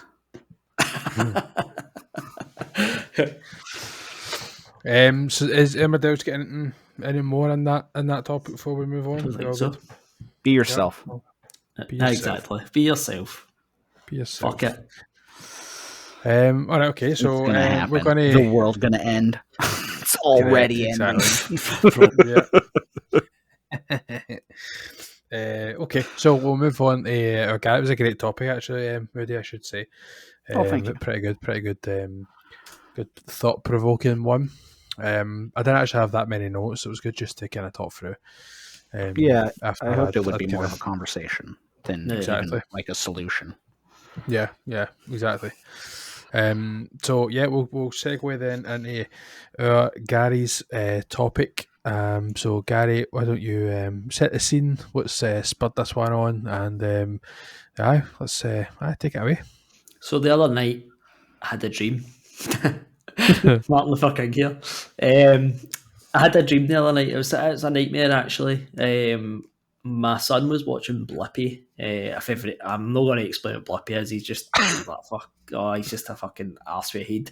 But anyway, he was watching this guy Blippi who was running about a water park, and then I went to bed, and I had this dream. And my son, we were in this water park, and he got lost. And I was like, it was a total nightmare because it was like a full water park for people, and I could not find them. And I woke up in a pure panic, and I was like, oh, it was a dream. So that's what spurred this conversation on. So my topic is all things dreams and nightmares. So I want everybody to delve deep into their psyche and pull these out. So I'll go first with mine. There's two recurring dreams that I've had. I don't have one of them anymore, but I used to have one. I know exactly where it came from. It was Jurassic Park. And I used to always dream. I seen Jurassic Park, God knows, whenever it came out. I was probably about way too young to be watching it. I was like 5 or something like that, something ridiculous. And I used to stay in apartments, so we were one up. And I used to always have this dream that there was a big black raptor outside my window. And it was like, it was like massive. It wasn't just, it was like standing up and looking in my apartment window, but it was massive. And I had this nightmare for it felt like about 2 years. And I had it all the time. It used to always wake me up, and I used to always like bust out greeting and stuff like that. And I just remember it so vividly. And shock horror that the Jurassic World, the second one, what does it have? A big fucking black massive raptor. I was like, that was a bastard that was in my dreams like 20 years ago. But that was a recurring dream. Another recurring dream I used to always have, and I still get it sometimes, still to this day. I used to have this they have this recurring dream where it's like a mosaic, but it's like glass, and it's like me standing on it, and then I fall through. But it doesn't like cut me or anything. I just like fall through, and I just like falling through colours. And this happens. I get this once or twice a year, and I've had it since I can remember. And I get this dream, and do you know it's no a horrible dream. It's not a nightmare. It's not like I'm scared. It's not like that dream. You know, you get that thing where you think you fall and you go like the jumping thing. It's not like that at all. It just feels like it's like so like freeing. That's the only way I can describe it. It just feels like I'm just falling into like nothingness. Sounds like you're on drugs. It does. That's probably what it is. That side mission in GTA 5 with the aliens. Exactly. So that's another recurring dream that I've had from childhood, and I still get as an adult. I think also with this kind of subject, I was talking about like embarrassing dreams as well. Do you know what? I've had this maybe twice in 8 years or something like that. I'm sure everybody's had this dream before, and it's the dream that you think you're in the toilet. I've had this dream twice as an adult, and both times I could have put money down that I was in the toilet doing a pee, and I've peed myself. And I couldn't believe it. And it's not until you feel the warmth and you're like, what the hell is that? And you wake up and you're like, I've just peed myself. But I swear to God, I would have put money down if you told me I wasn't dreaming. Like, I thought I was in the toilet. You know, you go for that full rigmarole, think you're in the toilet, doing whatever, and waking up and you're just like, what the fuck? Yeah. I'm sure everybody's done it. I wrote a point down, and it was like the last one. I actually put it as I wrote it as the aptly named the golden question. Was how often do we have dreams that we need to go to the bathroom? Now, I've had it like I actually have them quite frequently, but I don't remember the last. I think when I was proper young.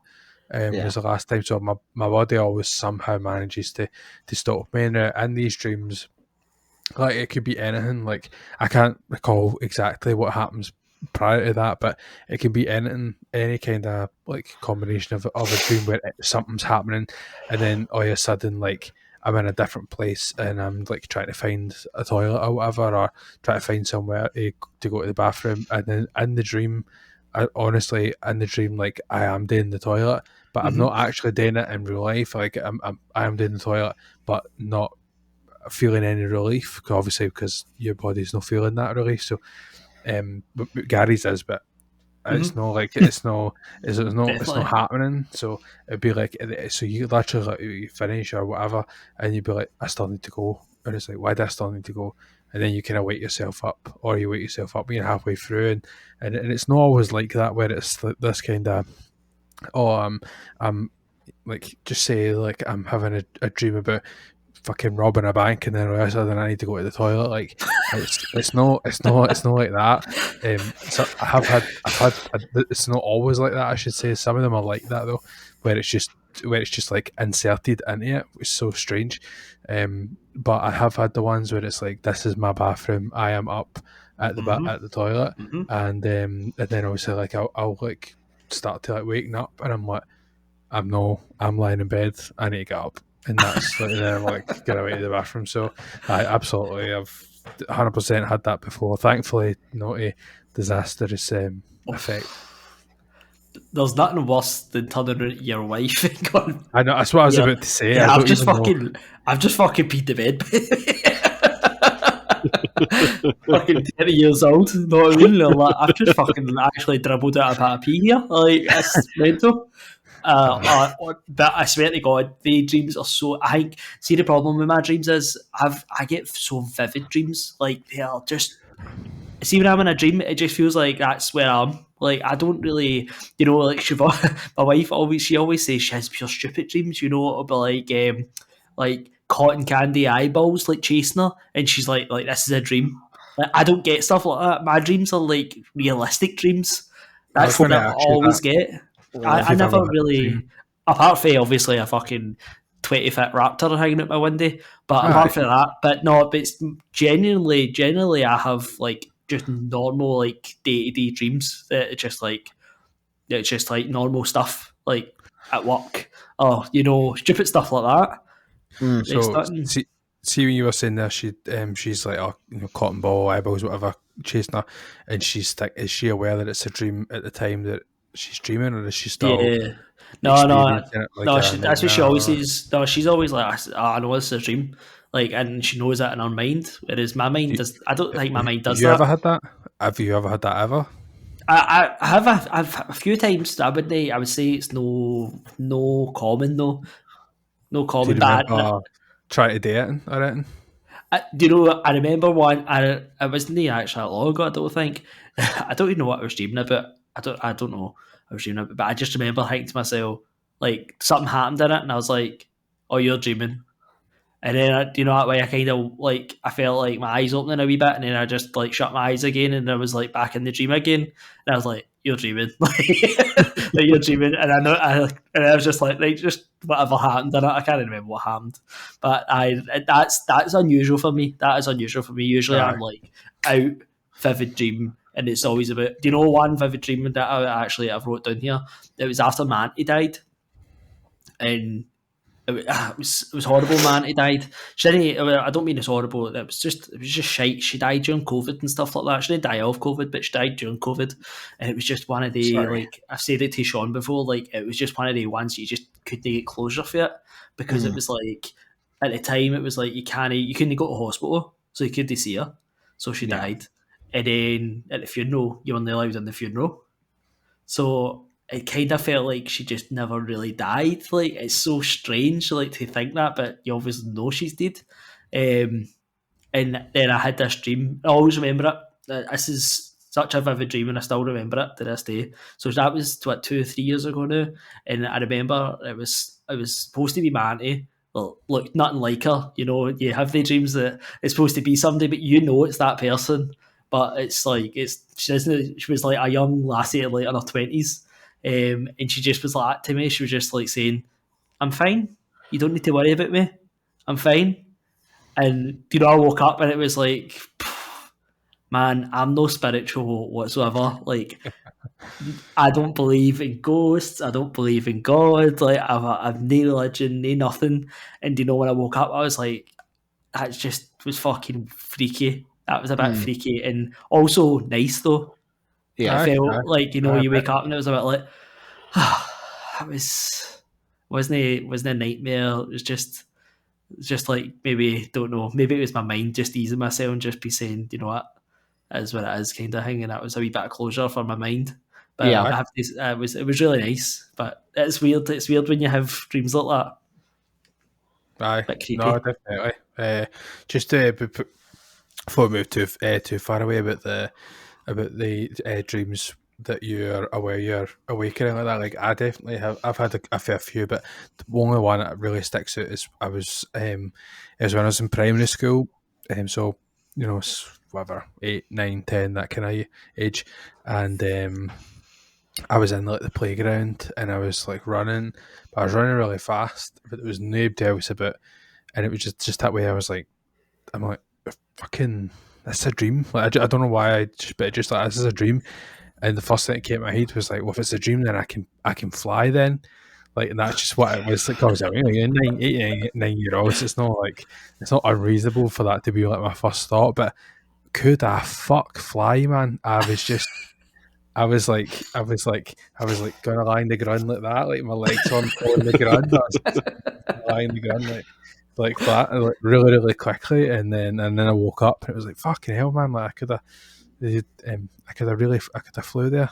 So I don't know. It's just something that's always kind of stuck in my mind. So that was something I wrote down, was to see if anybody else had that kind of fucking, this is actually a dream thing. It makes me think of the episode of American Dad. I don't know if any of you's watched that, but there's the boy Steve that's in that. He's training himself to be like cognizant that he's in a dream. So he's training himself to be like, anytime he sees a red ball in his dream, a red bouncing ball out of nowhere, then he's dreaming. But I think either he tells the wee alien or his sister, I can't remember, about this theory that he's trying to do. And one of them fucks with him and bounces a red ball in reality. So he thinks he's dreaming, so he goes to school with like just his underwear on, and he just fucks about with him, and he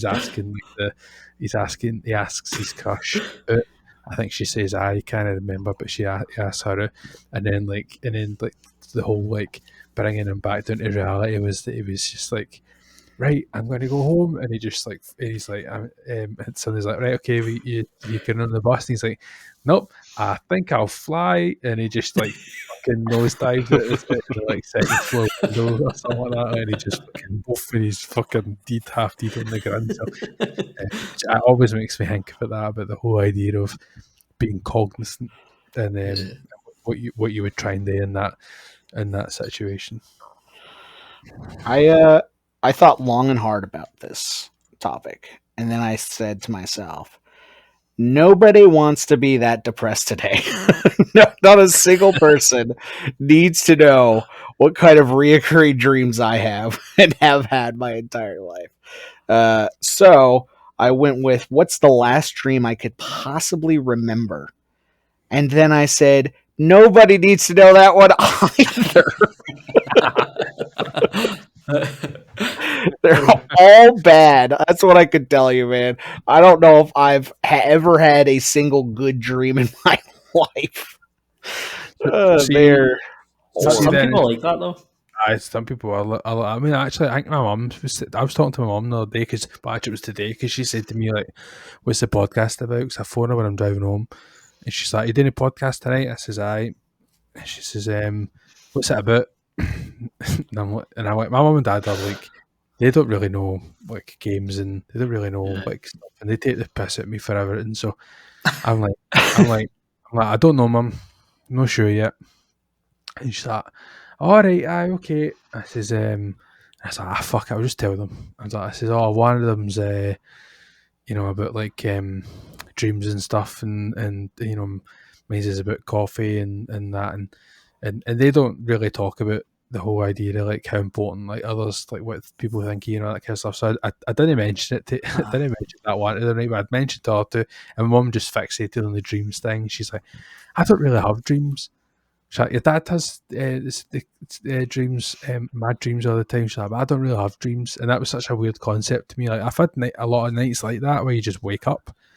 But see, in general, like, I could not think of, generally couldn't really think of like a lot of dreams at all. It's really weird. But what I was going to ask, sorry, my point, Hoodie, sorry to cut you off, but if you weren't like either wanting or thinking to share the dream, like how do you feel like when you're waking up for that? Like how long does it take you to kind of calm yourself like back down if it's a recurring kind of nightmare thing? Like are you aware like instantly that it's actually no, everything's fine, like it's no, like it was a dream, it's nothing to be like thinking about? Like, do you know what I mean?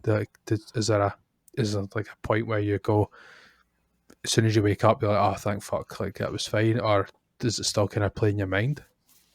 Yeah, I'll have 3 stages. So one is I wake up and I feel the heaviest I've ever felt in my life. Like gravity is pushed down on me, and it's a slow, okay, it's lifting, it's lifting, it's lifting. Or the one that will happen more often than not, because I have obviously panic dreams a lot of the time, and they are generally in the way of Gary realistic. They're not just these absurdist dreams. They're like things that either have happened to me or I believe will happen to me.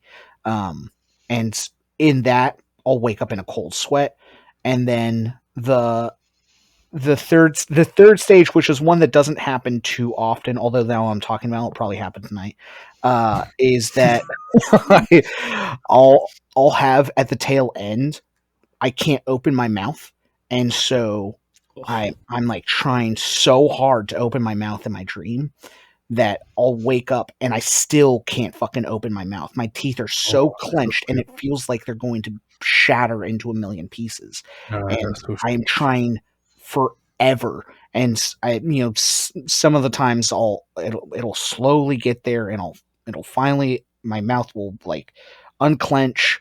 But other times it's just like so painful, I'll start to cry because it's just like I can't get out of this. Like I don't know what I can do to my brain. So those are the 3 stages of sort of sleep paralysis kind of thing. Yeah. I'm working by the way, because absolutely. My mum was talking about dreaming, and she said about my dad. My dad's like, I get some kind of dreams and that. He's like, do you ever get that way where you kind of wake up, and you're awake? He's like, but you can't like move or open your eyes or do it. And I'm like, no. I'm like, that sounds horrific.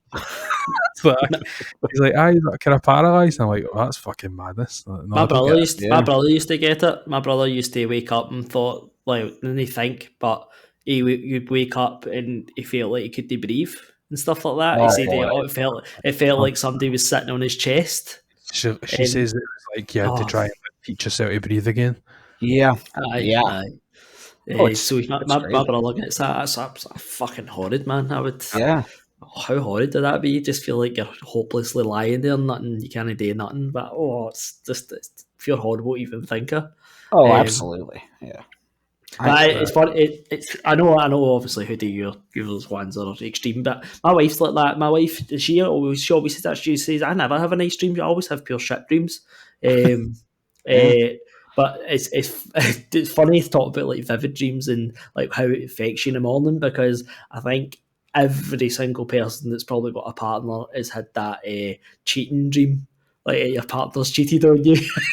I think Gillian spoke up how many times gone in a bad mood with me and stuff like that, like oh, you did this or you did that. I was like, but I did, like.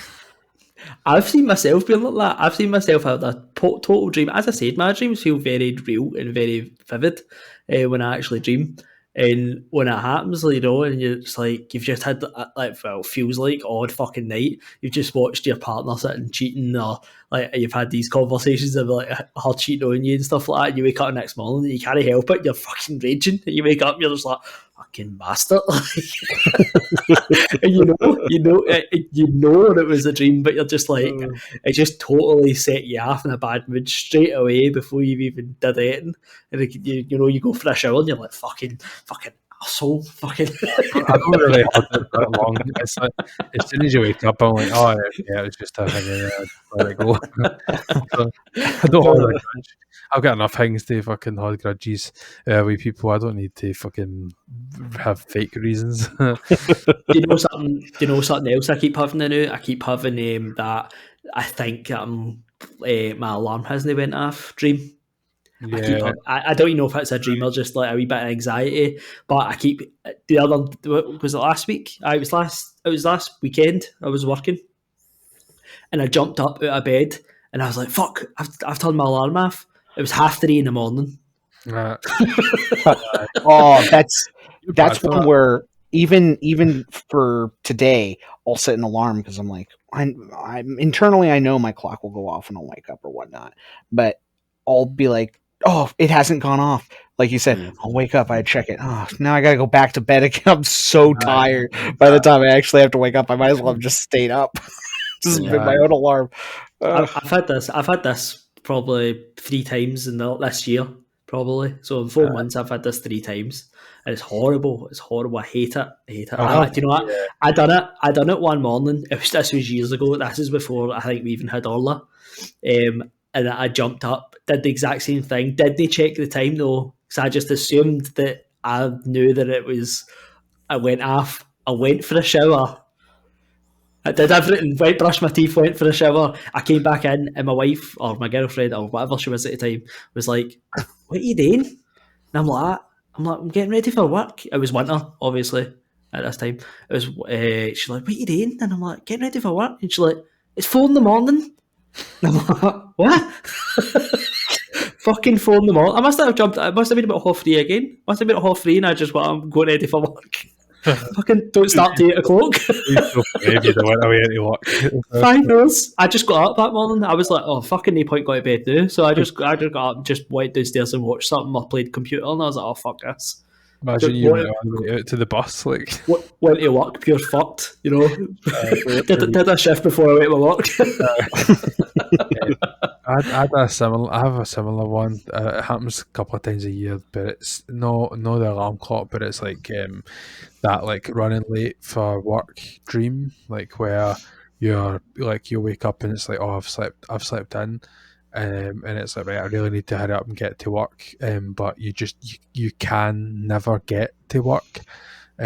So it'll be like oh, it's, so it's first thing in the morning, and then all of a sudden it's like 2 hours, 3 hours later, like in the dream, and it's like I'm still not at work, like and then you're like having to like message this is what happens to me anyway. Like I'll have to like message somebody or say to somebody like, oh, this has happened or that's happened or whatever it is, but it's nothing's actually happening. Like it's just time is just jumping forward, and it's as if it's like, oh, I'm still fucking late, but I can't leave the house. There's nothing I can do. I'm not actually doing anything. Like it's almost like we snippets of like a moment. Yeah. A montage. Everything's getting tighter and everything's getting like as if it's like moving through the day, but I'm generally not actually moving or doing it, and so it's quite a strange thing. But it's just similar in vein there. But I've got a few like childhood like recurring dreams and stuff. Like, do you know of or can you think any of the like for yourself like back in the day? I feel like we're hogging the microphones here. I will say the tamest one I have that was also because most of my life, if I could remember anything from my childhood, all of my dreams have the same through line of I'm something bad's happening that I'm just not even gonna like bother with because it's too depressive. But I mean that I think plays into the subconscious, wakes up at night, takes over. That's where dreams come from. So I'm like, okay, I'm depressed in my subconscious and my consciousness. Like it doesn't matter. It doesn't matter where I am or what age. It's just what it is. But like the tamest panic dream I think I've had is circling all the way back to the peeing one, where I'm not on the toilet. It's very much I'm in a swimming pool and I can see the stairs and I'm like, I feel like I gotta go. I have to go, right? And I'm swimming. I'm like going through and brushing my arms through the water. Like I have to get out of this pool. Like it's and like in the back of my head, there was always that fear that there was dye in the pool. And I don't even think that's a real thing. I think it was just to scare kids from actually peeing. But my head was like, I gotta get out of this pool. If I pee in it, dye was gonna surround me and everyone's gonna laugh. In my darkness, I'm joining the Olympics at this point of how hard I'm trying to swim to these stairs. But of course, I don't get to the stairs. I pee and then I wake up and sure enough, oh fuck! Like, God, no. Yeah, I'm glad I don't have that one. I'll just fucking push myself and think I'm in a nice warm swimming pool. Jacuzzi. It's nice jacuzzi. I actually have I have two like and I think it is the kind of nightmare ones that always stick with you, like especially as you kind of get older and stuff like that. But one of them had like both now that I think about it, but both had quite a bad effect on me growing up in separate ways. But when I was right young, up to the age of maybe 4 or 5 or something like that, we lived in they're not there anymore. But we lived in Govan. We lived in these high rise flats. We were up on like the 18th floor, so pretty high up, and I had this recurring nightmare that I was going to fall out the window.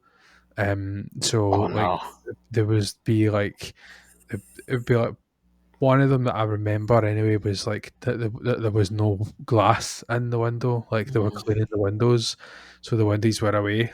However, logic worked with that, but there was no like there was there was nothing there. And then the other one was like because obviously the way that those windows worked was like they opened like a way out. Like they opened a lock, especially if you were like cleaning them and stuff. Like someone would be like cleaning them, you could put them on like this central bit, and you could like rotate them and stuff, so they could clean them. Like so, obviously there's no other way of doing it. So another one, a variant of that was that the room like wasn't like straight. The room was like that. And I was trying to look at the window, but I was like hanging like out the window because the room, everything was like on an angle, so it was always just a kind of a twist or a variant on the whole idea of like falling out of these high rise. That window. So I'd wake up like screaming, like, and I think it's just one of those. Like it's probably played into. Well, we ended up actually having to move. Like we moved out of the flats because Mum was like, we can't stay here anymore. Like he's literally having like a nightmare like, every night or whatever about this. So I just, eventually we ended up taking a house that was actually supposed to be somebody. I later found out in years to come that it was actually supposed to be my auntie's house. She was due to get it, for the council or whatever, and it just so happened that she gave it like for us because I was struggling that bad at that age. I just couldn't deal with it anymore. So that was the kind of first one. So we ended up moving for the high rise flats to same as what Gary kind of stayed in, that flats kind of thing. So you'd walk into a close and you'd walk up the stairs. We actually lived on the ground floor, so we didn't have to go up any stairs. But my other friend Michael, he stayed up the top with him, so he was like somebody in between us basically. So he stayed in the third floor, I stayed in the bottom, and I had this dream that I was walking back down for being at his, and somebody was coming up the stairs, but they had like a black hoodie on, so I couldn't see like their face or whatever, and they tried to knife me in the clothes. No. And so I jumped back and I went to kick the knife out his fucking hand. And I mean, I'm talking about like when I was like 11, 12, whatever it was, but I went to kick the knife out his hand. I think I got the knife, I can't remember, but then I woke up. So every day that I would go to his house after that, if it was like after a certain time, like I would get him to walk me down the stairs. So you imagine like it's not many stairs, but he would have to walk me down the close. So there was 2 A's there until like I got to the front door, because it wasn't like a front door, like a PVC door. Like you had to like chap the door. I had to be let in the house. So I would chap the door and then I'd get in and he would run away back up the stairs again. But I could not go down the stairs myself for all the years, because I just couldn't deal with the fact that there would never be anybody there ever. Because why would anybody be there, and why would they fucking knife me? I'm just a wee kid. It's just that fucking stupid thing in your head. Like something's obviously happened. They've watched a stupid film, whatever it was. So it's like Scream or something like that.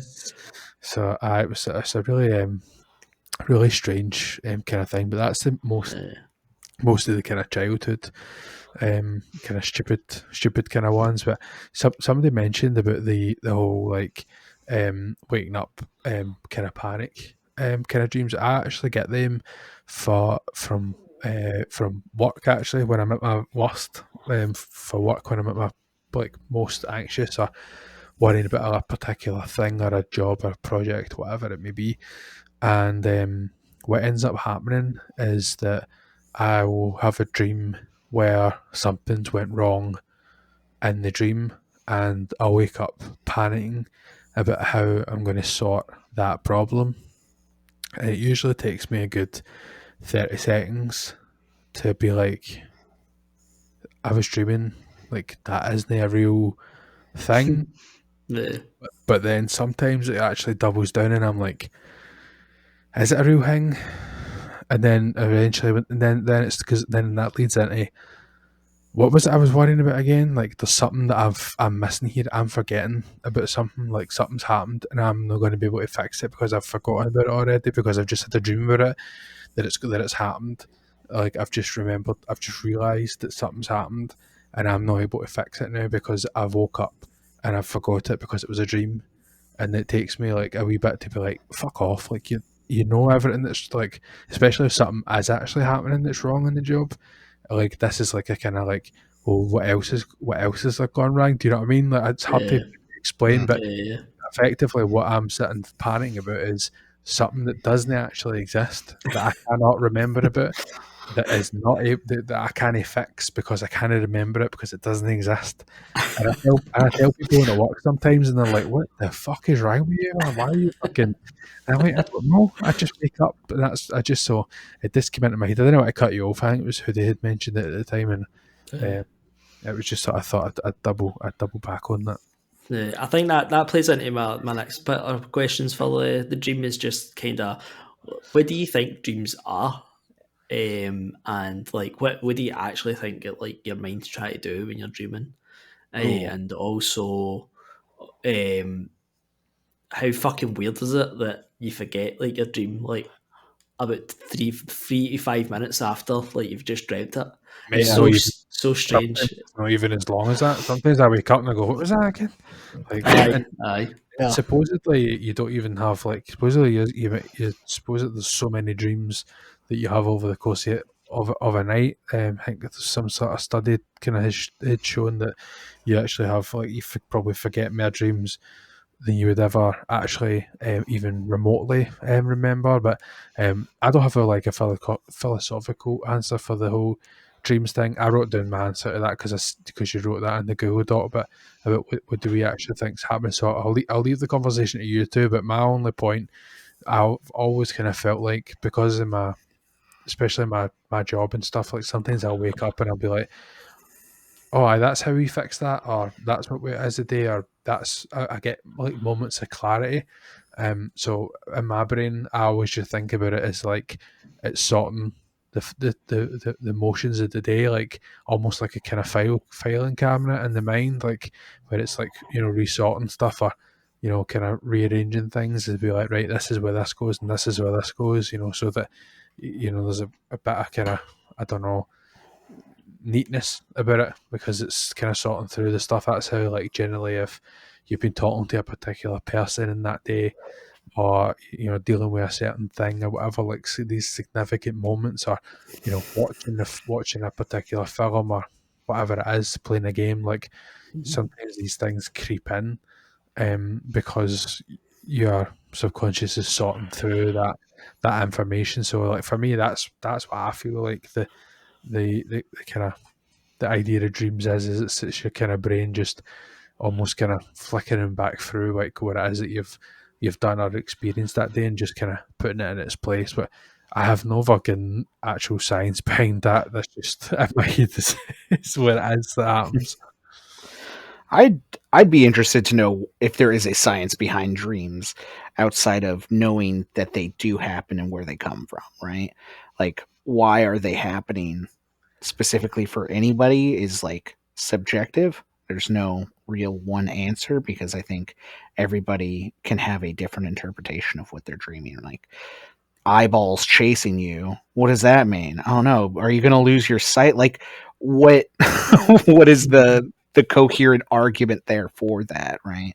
Where I'll only speak for myself. Most of my dreams are things that either I don't want to happen or I do want to happen. And it's the only time where I'm vulnerable and my brain is like, this is what you want. You're stopping yourself during the day, but this is what you want. And like usually because there is the anxiety or the depression, that'll bleed into things that I want, like happiness. I'll have a happy dream, but of course something bad will happen. There has to be something bad because I'm not supposed to be happy from my brain functionality. And I don't know if that is like a 100% thing because there are all those like guest spots that you'll get. I'll have a lot of you guys, right? A lot of my friends show up in my dreams, and that has nothing to do with anything except that we talked that day, like Mac was saying. It's a file that's flicking through your brain of, well, I watched that movie earlier, that's why this is showing up. But I think the emotion that I go through in any given dream generally is probably from a place of internal anxiety or internal dread that is like, oh, I don't have the guards to cope when I'm asleep, so now they'll all come out. Now here you are.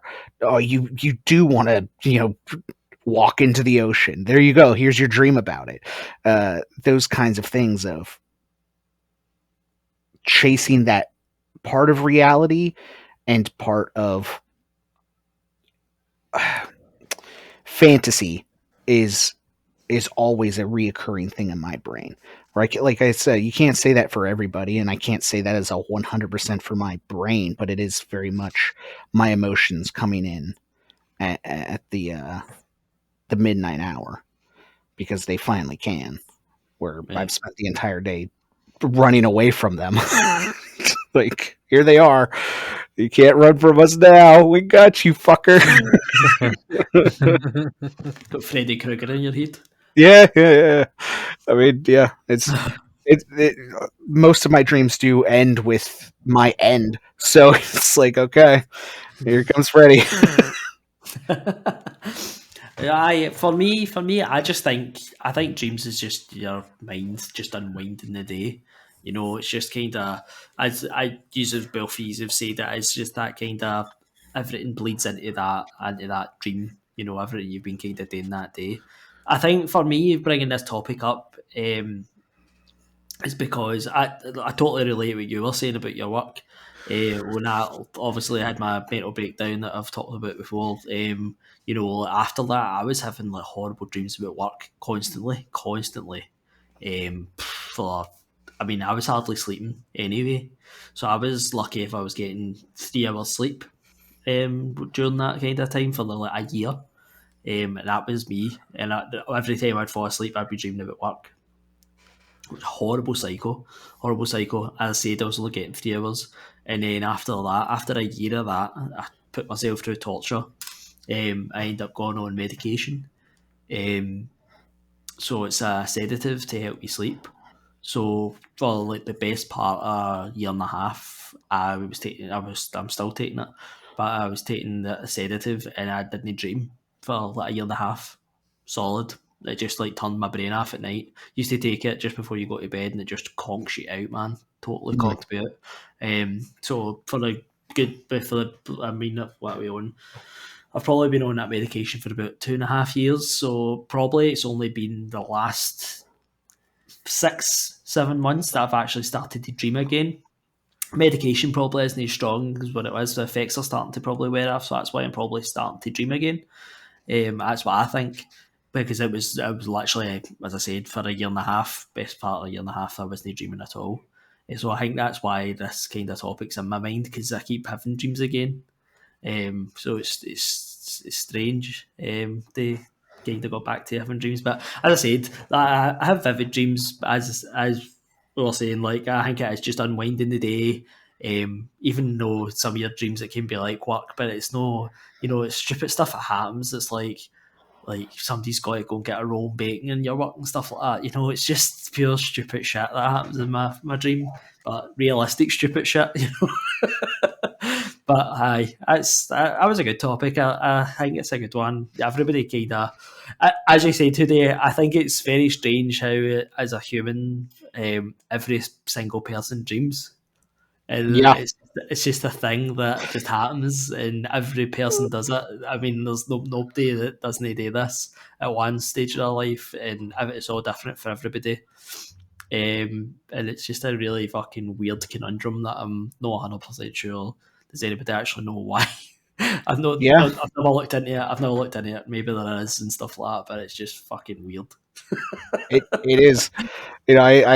I always like the stories of people who are either married or friends that are on a flight, what have you, and they'll have like the connected dream. And I'm like, oh, how are our brain waves working? How is this happening? Because I know this one isn't real, but like in Ted Lasso, they make light of it in season 1 where he's having a dream that is shared with Coach Beard, and he's like getting reassurance that something didn't actually happen. I'm like, oh, it's fascinating how they work, because like there are real stories of people having those connected things where they are sharing an experience while they're asleep. I'm like, well, what is it? What kind of magic? What's happening? Yeah. It's I mean, good just going off that topic, like it's so weird when you go to say something, or like for me and my wife, for example, like Bayface will be thinking something, and then we go to like say it, and we say like the same sentence or something like that. It's so weird. Or listen, what song do you want on? And the Bayface the exact same time say the Alexa play it, and we say the exact same song. You know, like all the songs you could pick in the world, and that happens like 2 or 3 times a couple of like 3-4 months or something like that. And it's like, how weird is that you end up like synchronizing with somebody so much that you end up near enough saying the same stuff. It's strange. It's just there's just so much that we don't know. That was actually a topic I want to go down one day. But we'll leave that for another day. It's just lost human. Like what the fuck are we? It's like a Craigslist missed connection for our brains. But no, that was my topic. Nightmares, dreams, and everything in between. Awesome. Yeah, good. Well, I sure feel thirsty. I could use a drink, Mac. I'll take a drink in a second, that's for sure. Good segue by Hoodie into the final topic. Is something a wee bit more light-hearted, I should say. Probably a wee bit quicker than the others, because you either drink them or you don't. But what I'd put is the topic. Basically, because at the time I was drinking coffee, and I thought, you know what, fuck it, I'm going to put a topic in here about the whole concept and aspect of drinking kind of hot drinks, and you know how that kind of comes into your daily routine and all that kind of stuff. So I'll kind of run through where I was thinking. I'd put a couple of wee kind of prompts and stuff like that in the document for people to kind of touch base on, and I'd put down a couple of suggestions to get the mind going in terms of, you know, what hot drinks am I talking about here? Tea, hot chocolate, you know, coffee, and then I put, you know, some American sugary hot drink full of sweet potato for Hoodie, because just so that he knew exactly what it is that we were talking about. So I'm sure Hoodie's on page now, and I'm sure there was some sort of sugary drink that he'll tell us about. But in terms of like favourites and stuff. So I have quite a strange kind of thing with coffee. Like I'm very much like I like a lot of kind of sweet, you know, kind of the kind of sweetness of coffee. Although, fun enough at work and things like that, I'll typically only stick to just coffee. You know, plenty of milk, whatever, but coffee, no sugar, nothing. Just because I'm having it, you know, once a day. It's generally just once a day, and in the morning I'll have it, and it just kind of, you know, I don't know if it's kind of a wee bit calming as well, just drinking that. I go through long phases where I don't have any at all, but typically I'll sit and I'll make a kind of a coffee and have that first thing in the morning, and then I'll not kind of bother with it for the rest of the day. But if I'm having like a treat, then I'll kind of go for the caramel kind of latte approach, like, you know, loads of milk, loads of you know, sugar and body syrup and whatever else. And then I think I'm kind of leaning a lot as I'm getting a wee bit more refined, a wee bit of refined palate here. I'm even kind of introducing that kind of iced coffee approach things as well. I kind of took quite a bit of a notion for that a few years ago. So that was the kind of starting place for it in terms of like what it is that I kind of like, or what is it I enjoy about coffee. So I don't know. I know. Actually, kind of know a wee bit about kind of Gary's, because I know you don't really have. I don't know if you have it anymore, but I'm sure when we visited once, you don't have any kind of tea, coffee, nothing in the house. Nah, but you're kind of partial at work once and twice for a wee coffee. Yeah. So coffee for me was one of the things I always say. It was like wine, it was like I want to like coffee. So it was one. There was one shift I was on with a woman, and she was a big coffee enthusiast, and I was talking to her about it. And she was like, do you know what? We were on the next day again, and she would the next day like after, and she was like, we were talking about coffee, and I was like, I just don't really know I like it. I don't know if I like the bitter taste and stuff. And she's like, I'm going to make you like loads of coffee in the morning, and you can try them all and see what you like. And I was like, right, okay. So the next day we were only busy, and she was like, fuck it. Like she made hundreds. She must have made about fucking 7 or 8 different coffees, right? So it was like fucking pure black to like lattes. It went from like that spectrum to that spectrum. And I tried everything. It was a latte that I liked, and I was like, that's actually quite nice. It's not too bitter. It's quite milky. And that's kind of what I stuck with. So I'm a big latte man. I do like a good latte that's whatever suits like a salted caramel latte like that or a vanilla latte is just fucking ooshed. Like just hits the sweet spot. But with coffees, I think to myself with coffee, like that's something I could fucking get myself addicted to, like, because I get a pure high with coffee, like a big high. I also get quite a big low, but like, see when it starts to wear off, really? it's like a fucking ton of bricks. I think it's because I don't have it that often. I suppose I don't really come back down or anything like that. I don't know that I don't. Oh. I'm not like flying high with the clouds or anything, but like I'll have my coffee and like I can feel like it's like the kind of caffeine where it's like right, I can feel that kind of buzz or whatever, and but it's mostly that calming. I just have it's more of a calming effect on me. Yeah. But I don't have, I don't know, caffeine doesn't really have that effect. I mean, I could go and drink a coffee the now and then go to bed. It doesn't have that effect on me like at all. So for me, like, I don't really ingest caffeine like really that much at all. Like, I'm a natural diet.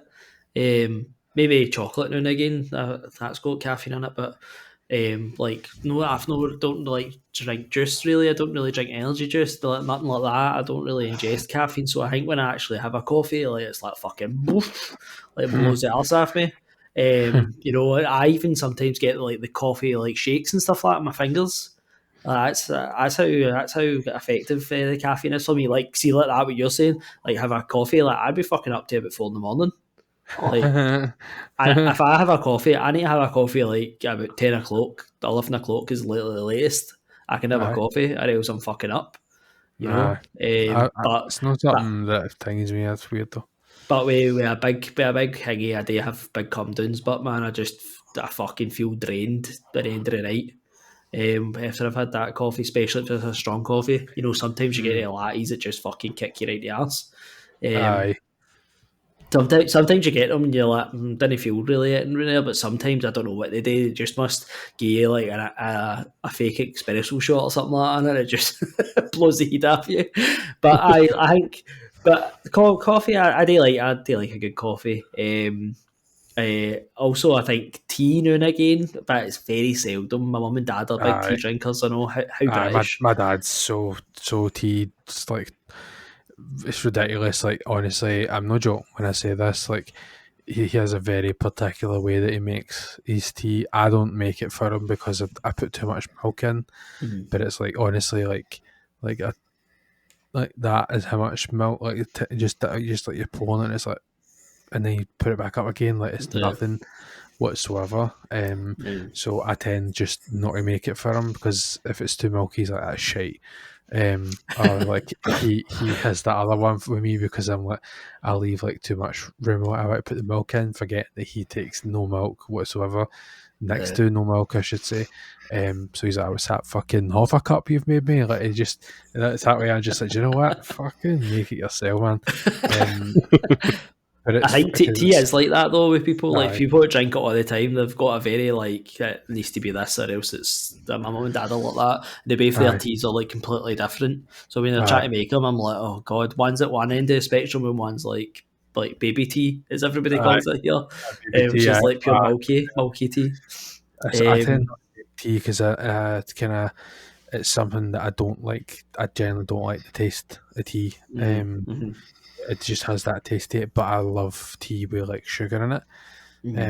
So then I just don't go anywhere near it because I know that I can take the coffee with the sugar, but I can't take the tea with it. Most people in my work drink tea during the day.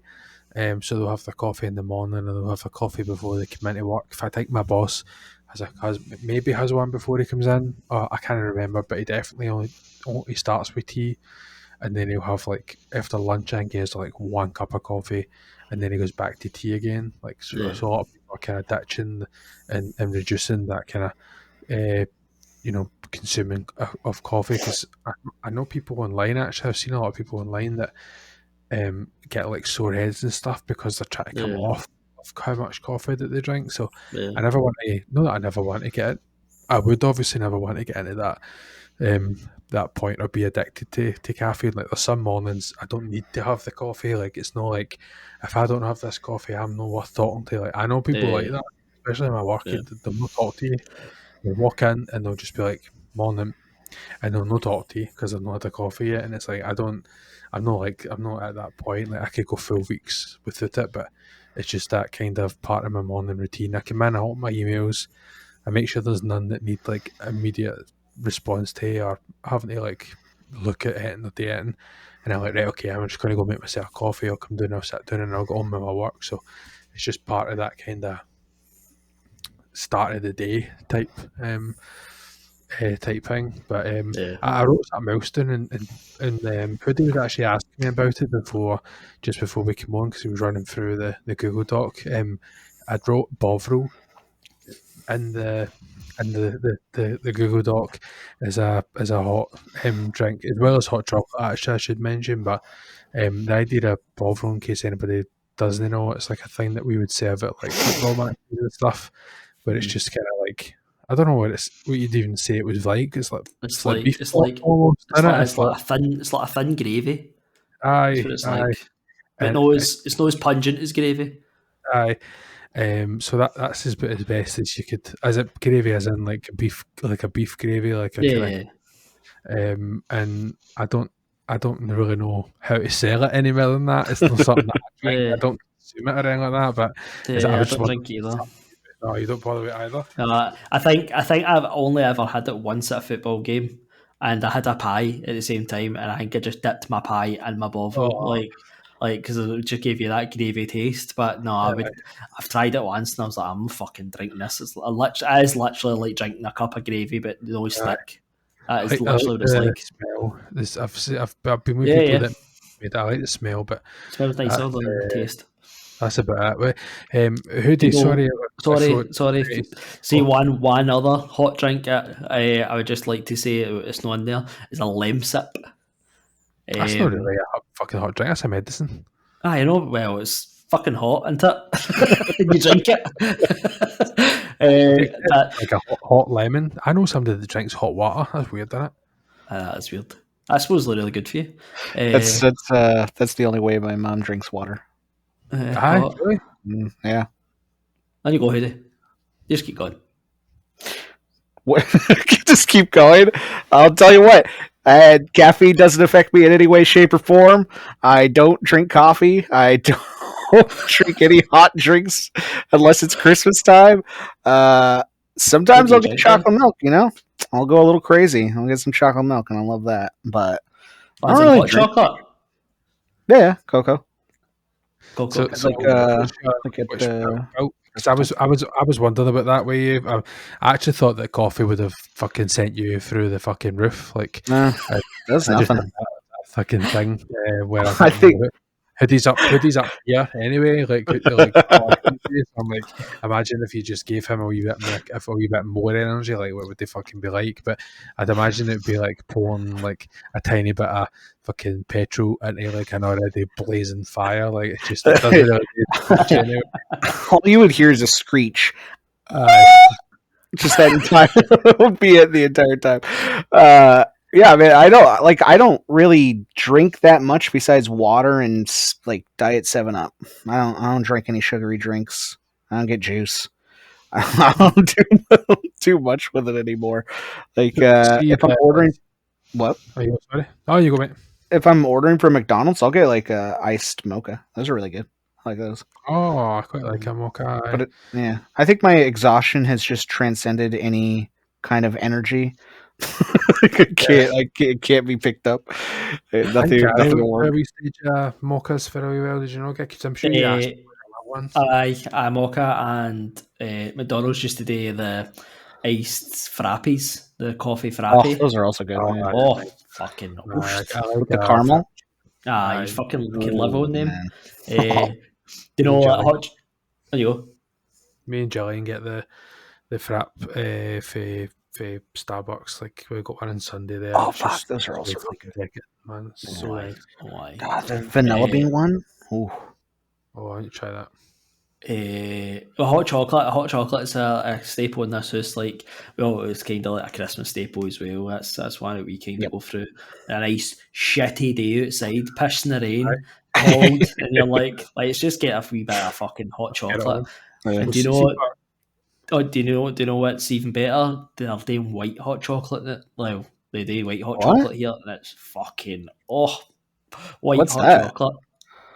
White chocolate, but it's just white hot chocolate. What is that? My brain can't comprehend what that would taste like. I don't know. Do you have white chocolate? I don't think they do have much. I think we do, but none. I mean, I must have tried it at one point. But nothing it'll not taste nice in America anyway. Your chocolate all tastes like fucking sick and Hershey's fucking kisses, man. They taste like Hershey's fucking puke. There's a reason I don't eat chocolate either.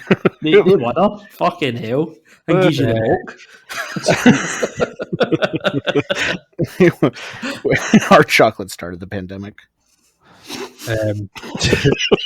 So see the hot chocolate then, Hoodie, the like with the because obviously you've not got much other parts to kind of weigh in on. Then I was just wondering if there's like a certain way that you're kind of preparing that, because I know there's all sorts of kind of bells and whistles that you can do with a hot chocolate.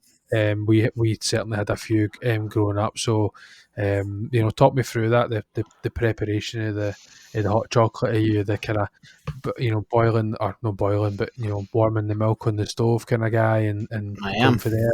Is that the start yet? That's me. I boil some milk, I put in the powder, and then I mix in a couple of the mini marshmallows, let those melt in it, stir it, pour it, and then put a little bit more mini marshmallows on top. And I'm like, let's go. Let's go. That sounds absolutely brilliant. Aye, that's I would actually even consider going making that tomorrow. It's so good. Sometimes I'll go crazy and I'll put peppermint bark. Oh, nice. Oh, do you know what my daughter had there just before Christmas? Somebody got her it was a wee gift set, and it was all chocolate, hot chocolate bombs. Oh yeah, they're fucking amazing. By the way, they were so good. Just the exact same. It was a ball. It's just a chocolate ball, and you just do the same. Heat your milk. And then you just put this ball in, it just all evaporates and just like, all those marshmallows inside the ball and all that. So good, man. The chocolate in it was so good. So chocolatey. Nothing to do with drinks, but I'm going to go on a quick tangent. Whoever decided to make like marshmallow paste or whatever that is, an abomination. All right, fluff. That's what it's called here. What a mistake that humanity decided to say, yeah, let's put that on shelves. You put that in your cocoa, and guess what? It just sticks to the cup. You can never get past it. It never melts. It's like some kind of bubble gum. I don't know what stuff is.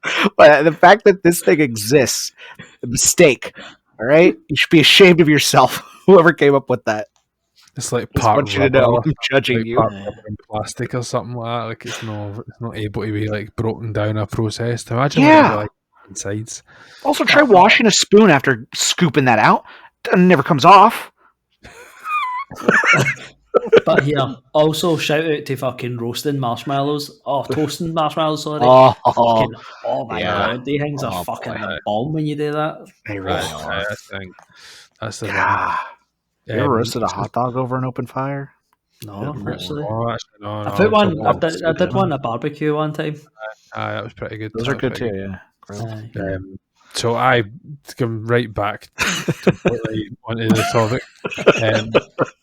So it's our obviously then we're talking about we've already kind of looked at kind of routines and all that kind of stuff. Like, is a point that you kind of remember trying like hot drinks or coffees and like that, like way back when, like back in the day? Obviously, you've Gary, you said that you're not really much or weren't much a kind of coffee person. Like, I think I always remember trying tea for the first time because my dad and my mum doesn't take any sugar whatsoever in her tea, so it was just the milk and a wee bit, well, quite a lot of milk and tea.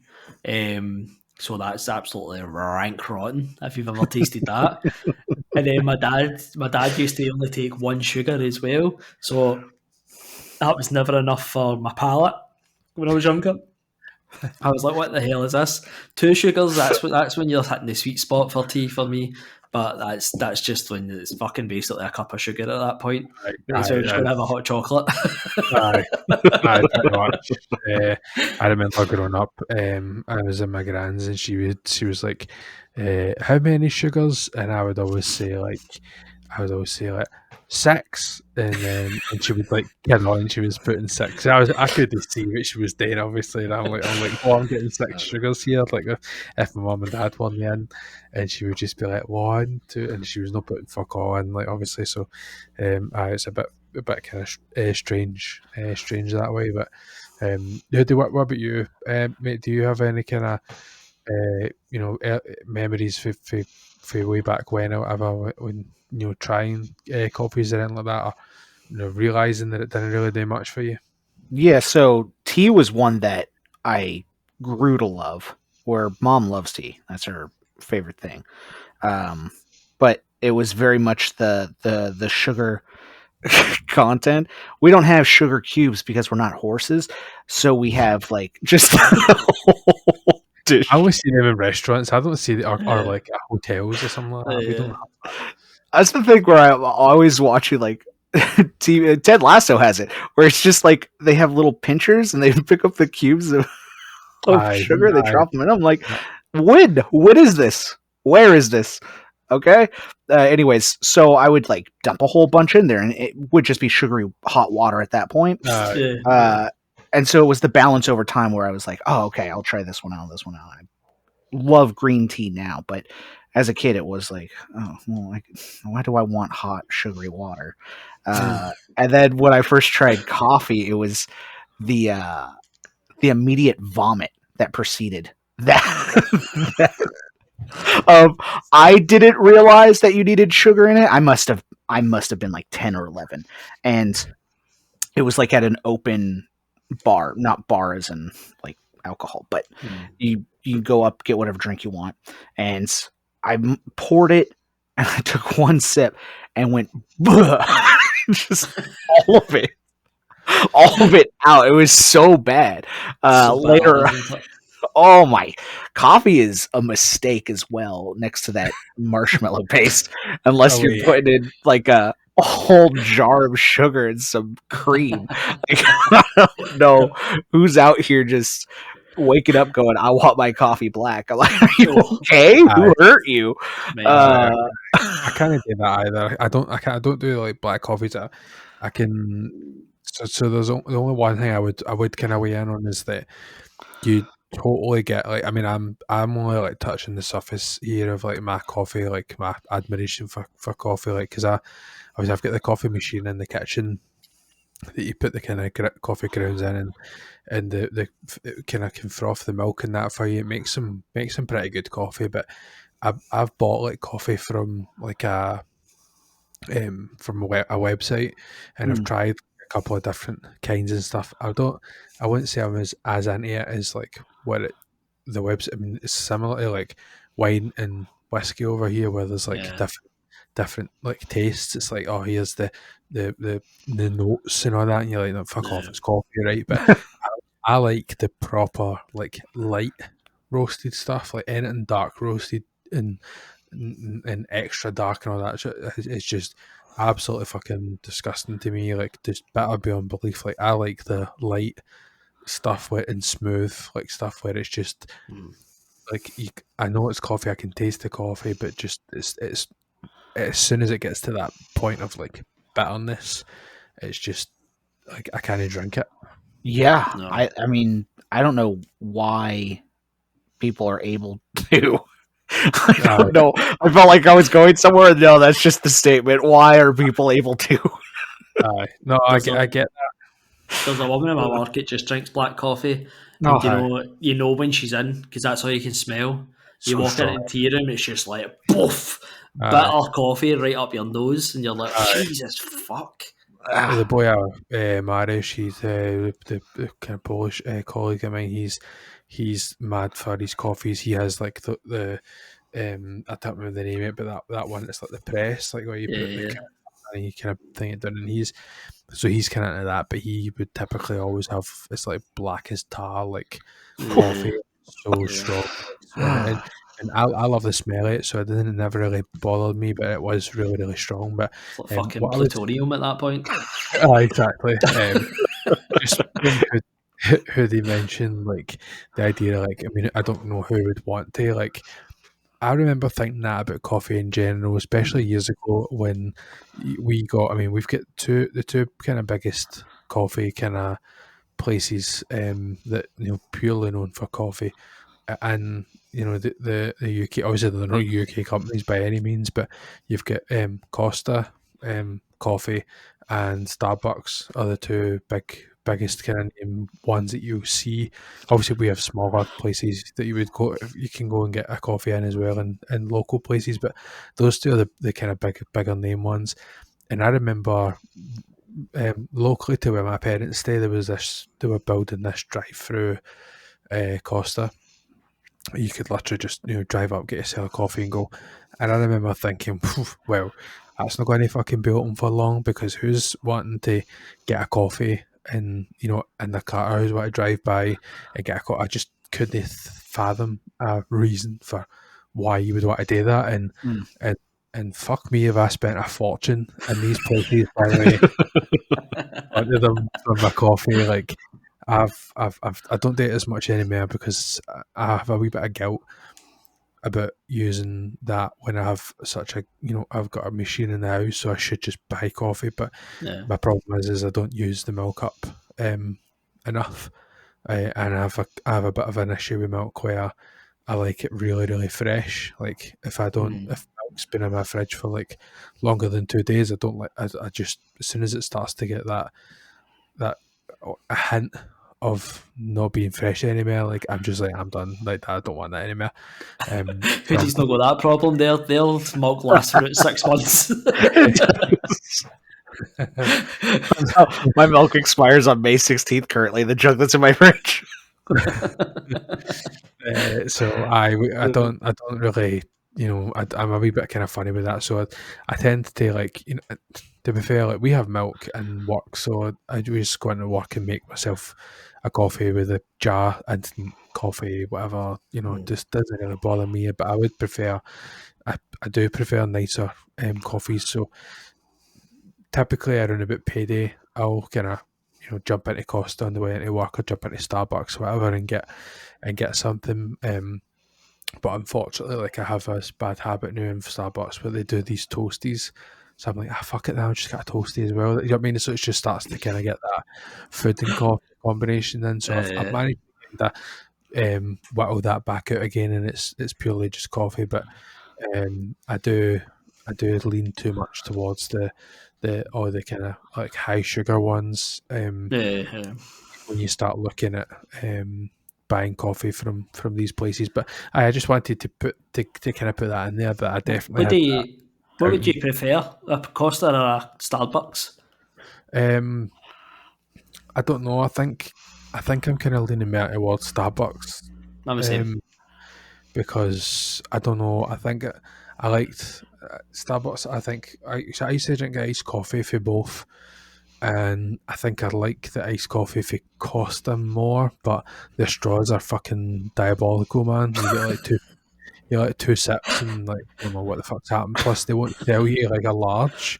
they only sell you like a medium when you ask for a nice coffee, which I don't understand. So I just prefer to do the Starbucks. Plus, like, I don't know who's making the drinks in there, but like I get through like one side of the building and drive around and they're literally like handing me the coffee as I get around the other side. Like it's so bizarre how efficient that they are. But anyway, out of the two of them, I think I lean more towards. I think there's more options in Starbucks as well. Than Costa. Costa seems to be like you're putting them out for asking, like as if like they only seem to have like this, as if it's like no, we have these options and that's it. Never, you know. They bring out the Celebrate or the Cadbury or whatever the fuck it was, Quality Street. They bring that out. They break that out. At the end of it was fucking brilliant, by the way, that one, the purple one. Nice. That was fucking but it's all that is their hazelnut and probably caramel. It's the same syrups. You can buy them in the shop.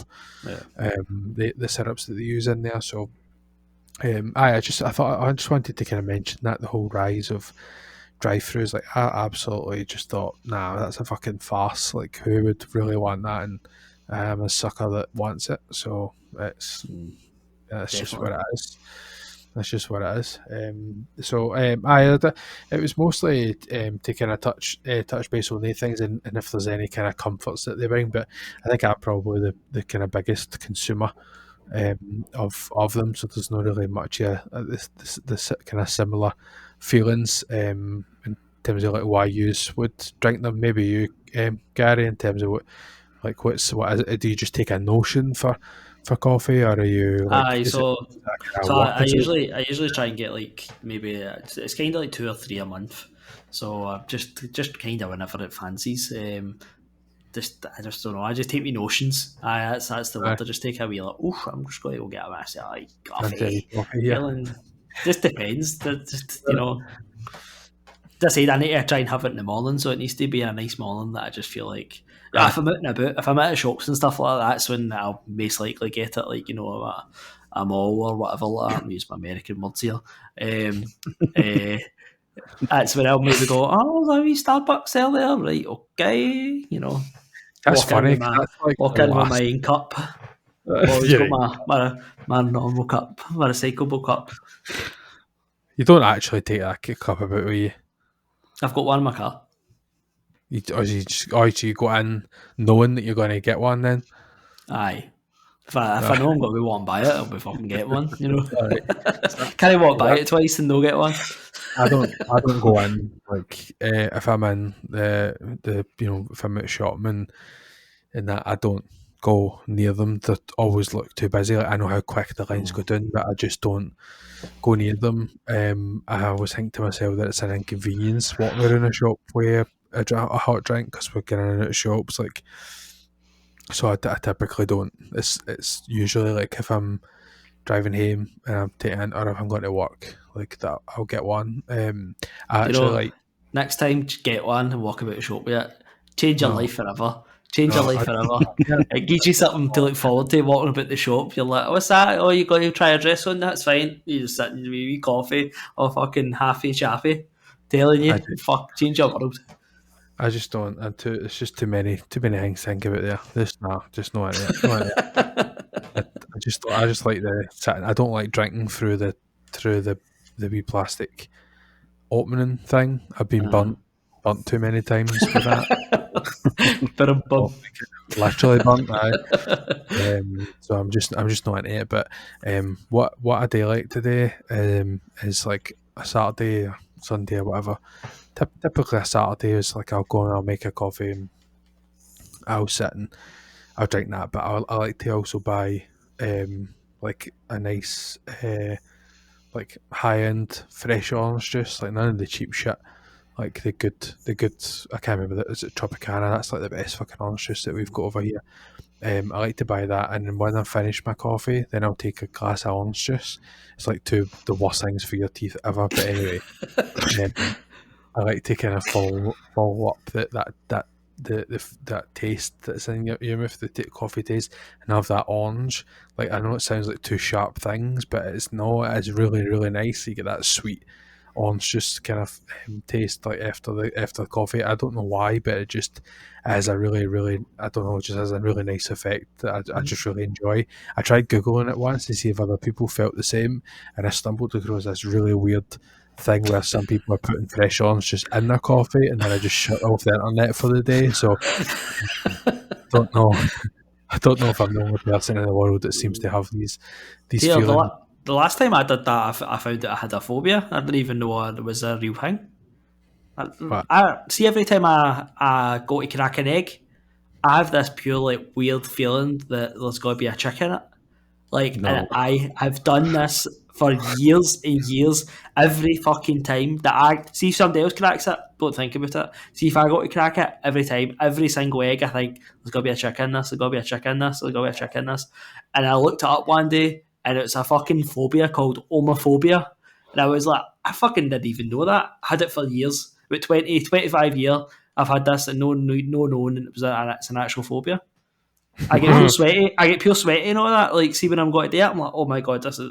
Like, I was going to be a chick in this. Like, it's weird. So fucking weird. Have you seen that Idiot Abroad and they make the The chicks and all that shit. the chicks inside? That's disgusting. Aye, bogging. Aye, no, aye, give me the boat, man. Aye, no, pass. I like how this hot chocolate one turned into like a food fucking. We just got different bits of food, didn't we? Aye. You know what? If it makes you feel any better, Gary, eggs are just chicken periods. That's it. There you go. That's yeah. True. You just go, okay. Well, there's going to be a tampon in there before a. Moving on.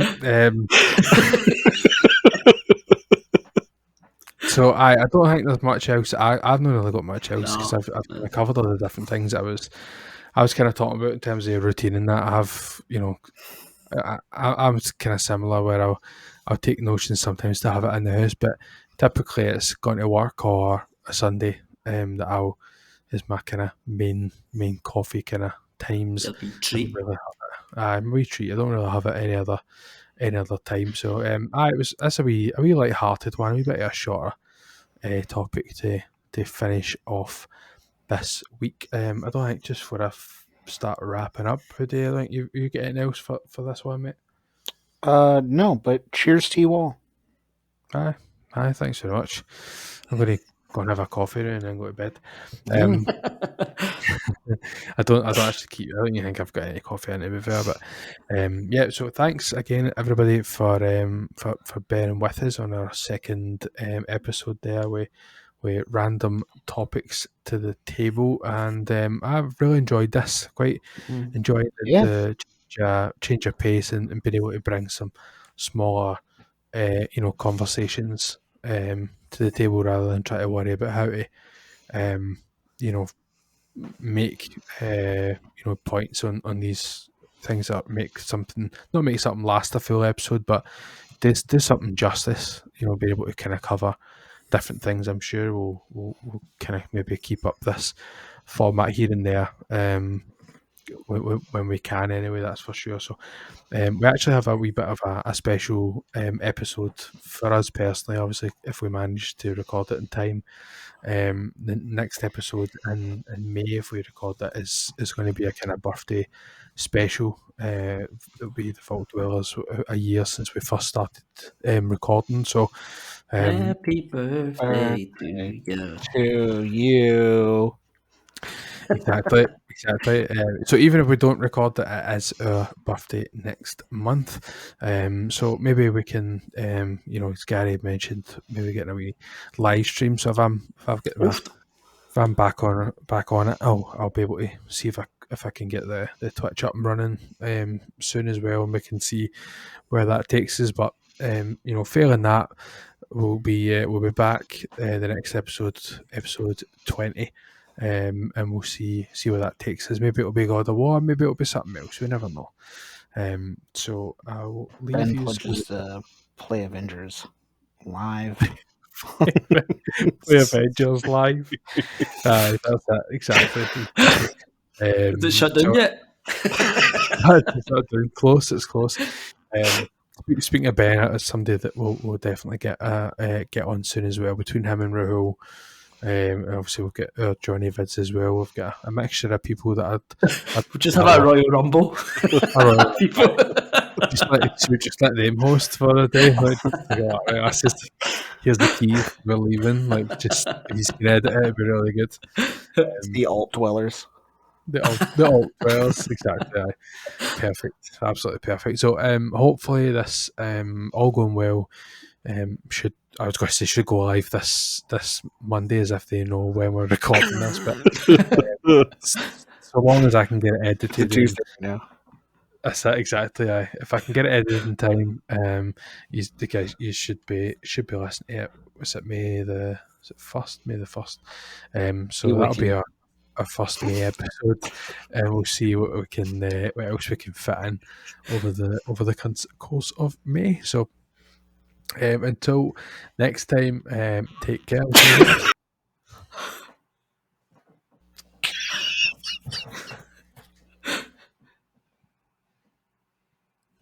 Am I missing something? Gary, The chat. Anyway, I'll just take it. I'll just go. Right, so I just wanted to introduce a wee new segment just before we finished up. It's just going to be a wee tiny quick thing. This is a new segment that I just wanted to bring that into the Vault Dwellers. I feel like we can bring out change in the world. So I'm just putting it out there. EA, it's fucking time to bring Fight Night back. Stop being fucking cowards. It's fucking time, alright? So this is my new segment called Bring Fight Night Back, and it's going to keep happening until Fight Night becomes a thing.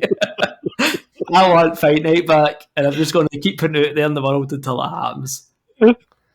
There you go. Great segment. Very good. I don't know how many episodes. I think Gary has a recurring thing where he just wants to fucking derail any kind of recurring. It's one of the things that we say is that I don't keep the chat on. I have footnotes. On brand. So I keep track of the episodes. So as I don't look or see the chat. They two are having a conversation between each other. I get Google Doc in case anybody wants to add it live onto there, and I would have noticed on there, but no on this fucking thing. Sean is a prick because he's fucking not like Gary just derailing. We could have just signed off, but he's got to have his fucking shout out to Fight Night fucking nonsense. Anyway, we'll see you later. Say goodbye if you want. I don't give a fuck. I love you guys. Goodbye, children. Lucky if I fucking keep that in there. Just edit all that out. Thanks again for listening to another episode of the Vault Dwellers Podcast. You can keep up with Gary Moore at Gary Moore's Art over on Instagram. Keep up with myself, Twitter, on Twitch at MrMac92, and you can't keep up with Hoodie at The Penny Marvels over on Instagram. A very special shout out to Al the Predator Tribesman for creating the intro and outro music. Thanks again for listening. Take care. Bye.